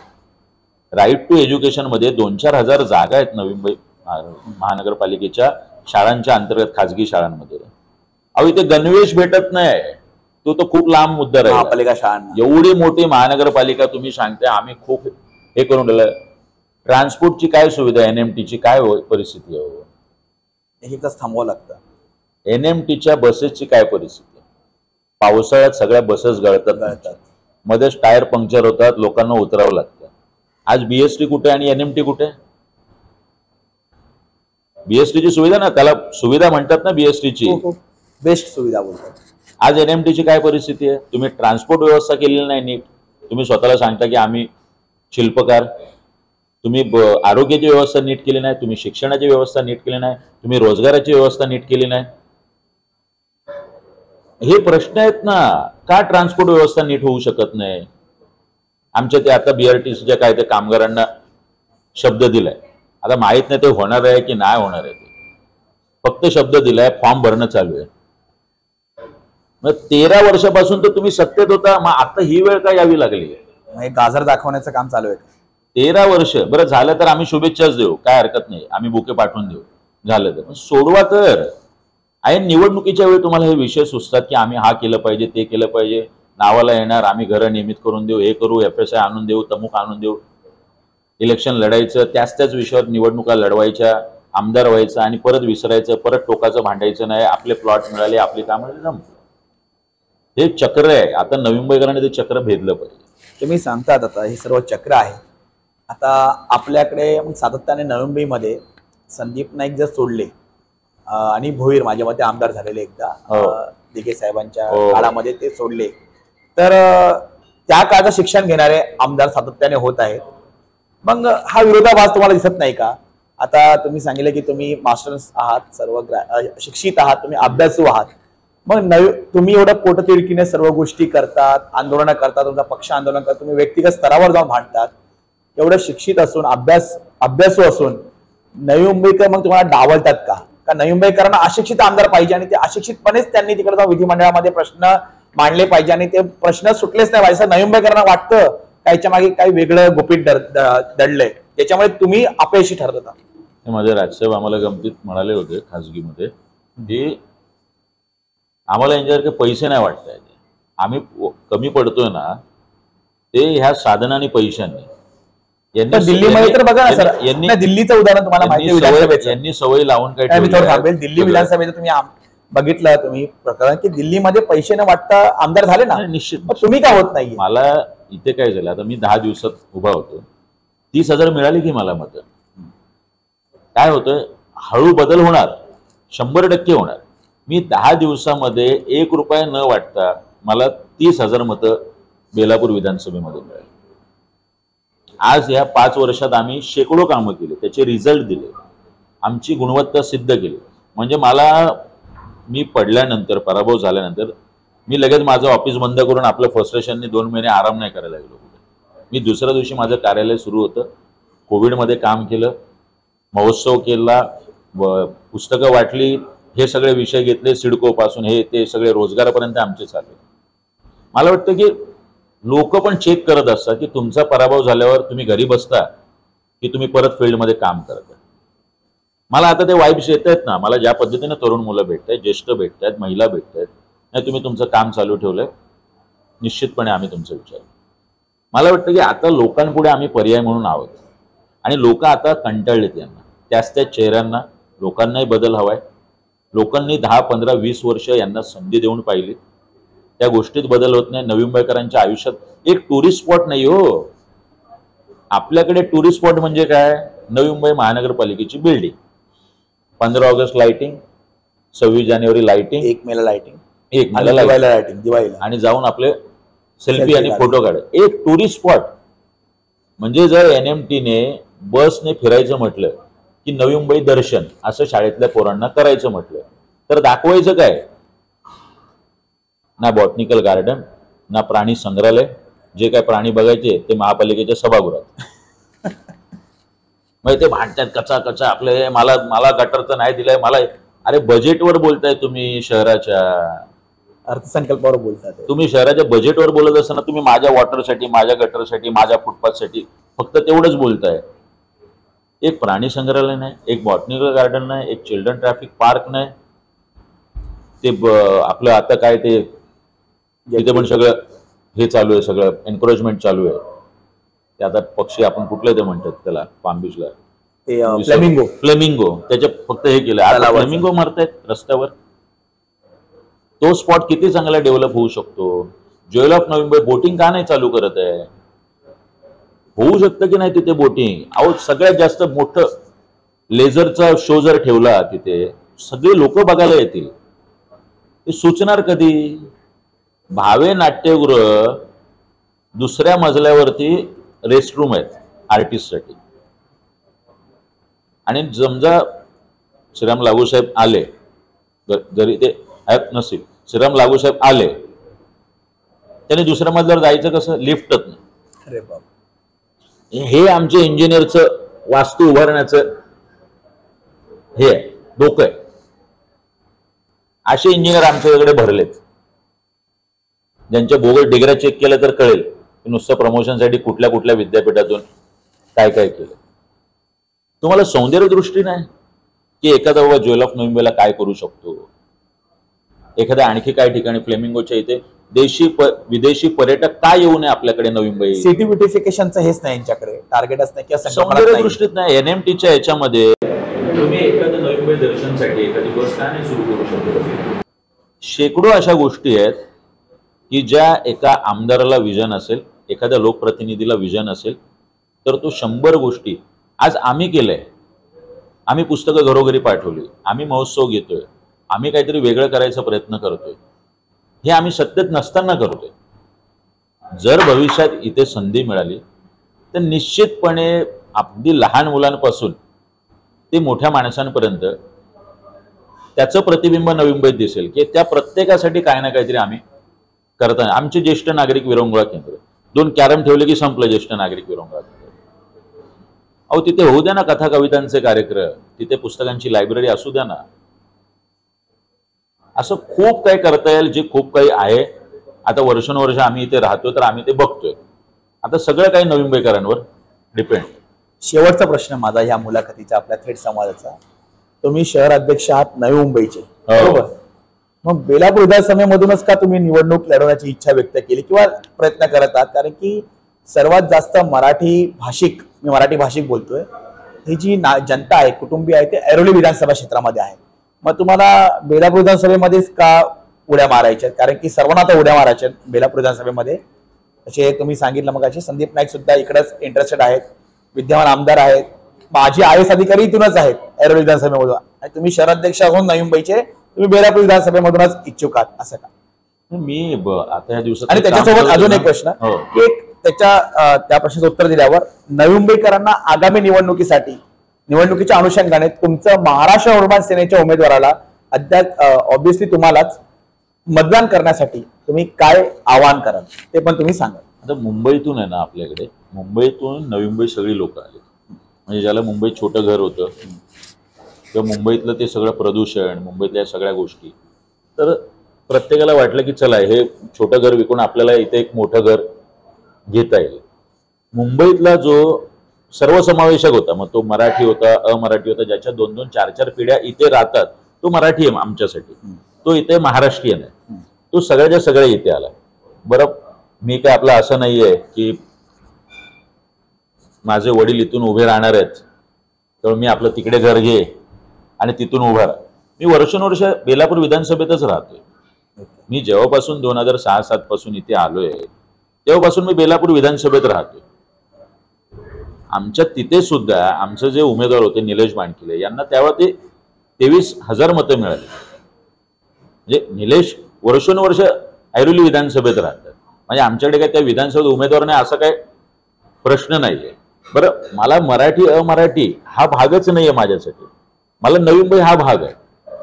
आणि बेलापूर विधानसभेत मी 2014ला उभा होतो, बेलापूर विधानसभेत 2019ला उभा होतो, आणि मी काम करत असताना सगळ्या नवी मुंबईकरांसाठी केलं. आज आमच्याकडे तिथे उमेदवार आहे, आज तो मागच्या वेळी उभा होता, आज ह्यावेळी तो इच्छुक असेल, राजसाहेब ठाकरे त्याचा विचार करतील. मी मागे उभा होतो. मी यावेळी इच्छुक आहे.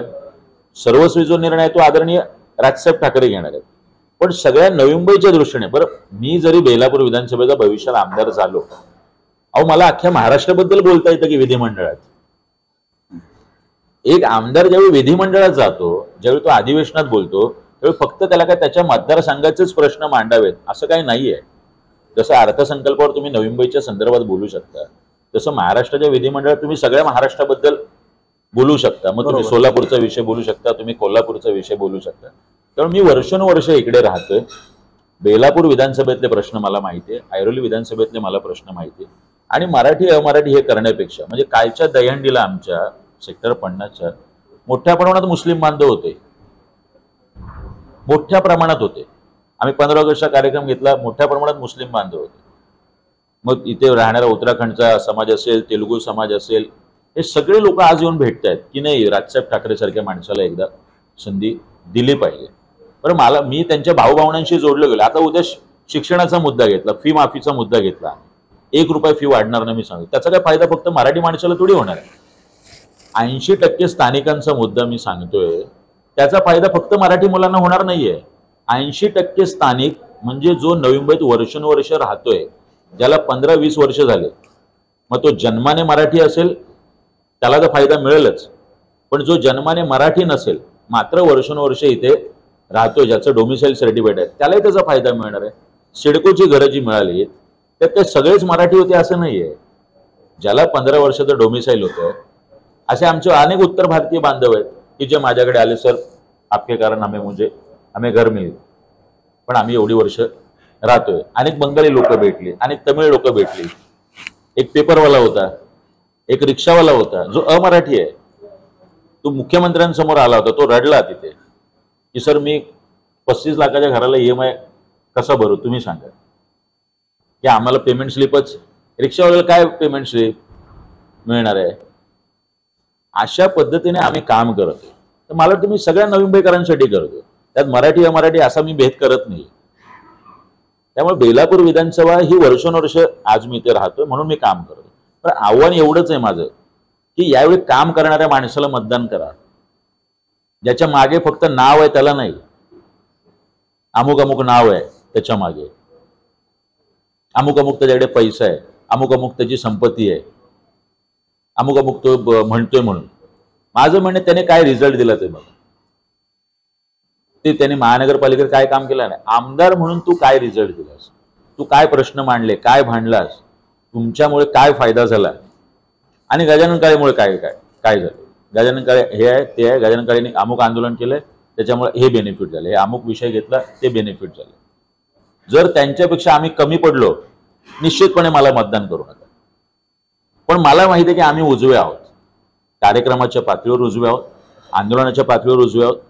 भर व्यासपीठावर त्यांनी यावं आणि माझ्याशी चर्चा करावी. भर व्यासपीठावर विष्णुदास भावे नाट्यगृहाचा विषय आम्हाला कळू शकतो, कारण आम्ही वि.स. खांडेकरांपासून आत्रेंपासून ते पुलंपर्यंत वाचतो. आता काही जणांना फोटो जरी दाखवले इथल्या लोकप्रतिनिधींना की यातले पुलं सांगा आणि कुसुमाग्रज सांगा, खाली नाव न टाकता, तर ते सांगता येणार नाही. इथे सगळ्यात जास्त सुशिक्षित हे आहे, मतदार आहे. 50%च्या वर तरुण मतदार आहे की ज्याला प्रतिबिंब ज्याचं उमटलं पाहिजे. 10 वर्षात एका माणसाने स्वतःला सिद्ध नाही केलं, 10 वर्षात एका माणसाने पलीकडच्या विधानसभेत स्वतःला सिद्ध नाही केलं, 10 वर्षात एखादा माणूस अधिकारी झाल्यानंतर, एखाद्या राजकीय पक्षात आल्यानंतर 10 वर्षात काही परफॉर्मन्स करू शकला नाही. एकाच बाजूला ही माणसं आहे तुमच्या पार्ट्यामध्ये आणि एकाच बाजूला मनसेचा माणूस आहे गजानन काळे की ज्याने 10 वर्षामध्ये ही कामं केली, कामगारांसाठी केली, सिडको सोडतधारकांसाठी केली, रस्त्यांसाठी केली, सायनपनेल हायवेच्या, नाट्यरसिकांसाठी केली, पुस्तकांच्या संदर्भात केलं. तर मला वाटतं हा रिझल्ट आहे. कामाला तुम्ही ह्यावेळी मला वाटतं प्राधान्य दिलं पाहिजे. काम करणाऱ्या माणसाला मतदान करावं. आमच्यापेक्षा कोण उजवा असेल नवी मुंबईकरांनी सांगावं, जे उजवे त्यांनी सांगावं. पण तुम्ही सातत्याने एकच टिमकी वाजवणार की आम्ही नवी मुंबईत महानगरपालिकेत हे केलं, महानगरपालिका, ते नगरसेवकाच्या इलेक्शनला निश्चित सांगा. त्याचं उत्तर आम्ही त्या प्लॅटफॉर्मवर देऊ. आता तुम्ही आमदार म्हणून काय केलं, एक वास्तू की जी तुम्ही आमदार नसताना लोक सांगू शकतील की ही वास्तू तुमच्यामुळे उभी राहिली. ऐरोली नाट्यगृह तुम्ही 70 कोटीपर्यंत नेऊन ठेवलंय. 70 कोटी. म्हणजे वाशीमध्ये विश्वनाथ भावे नाट्यगृह ऑलरेडी आहे एक 1100-1100चं.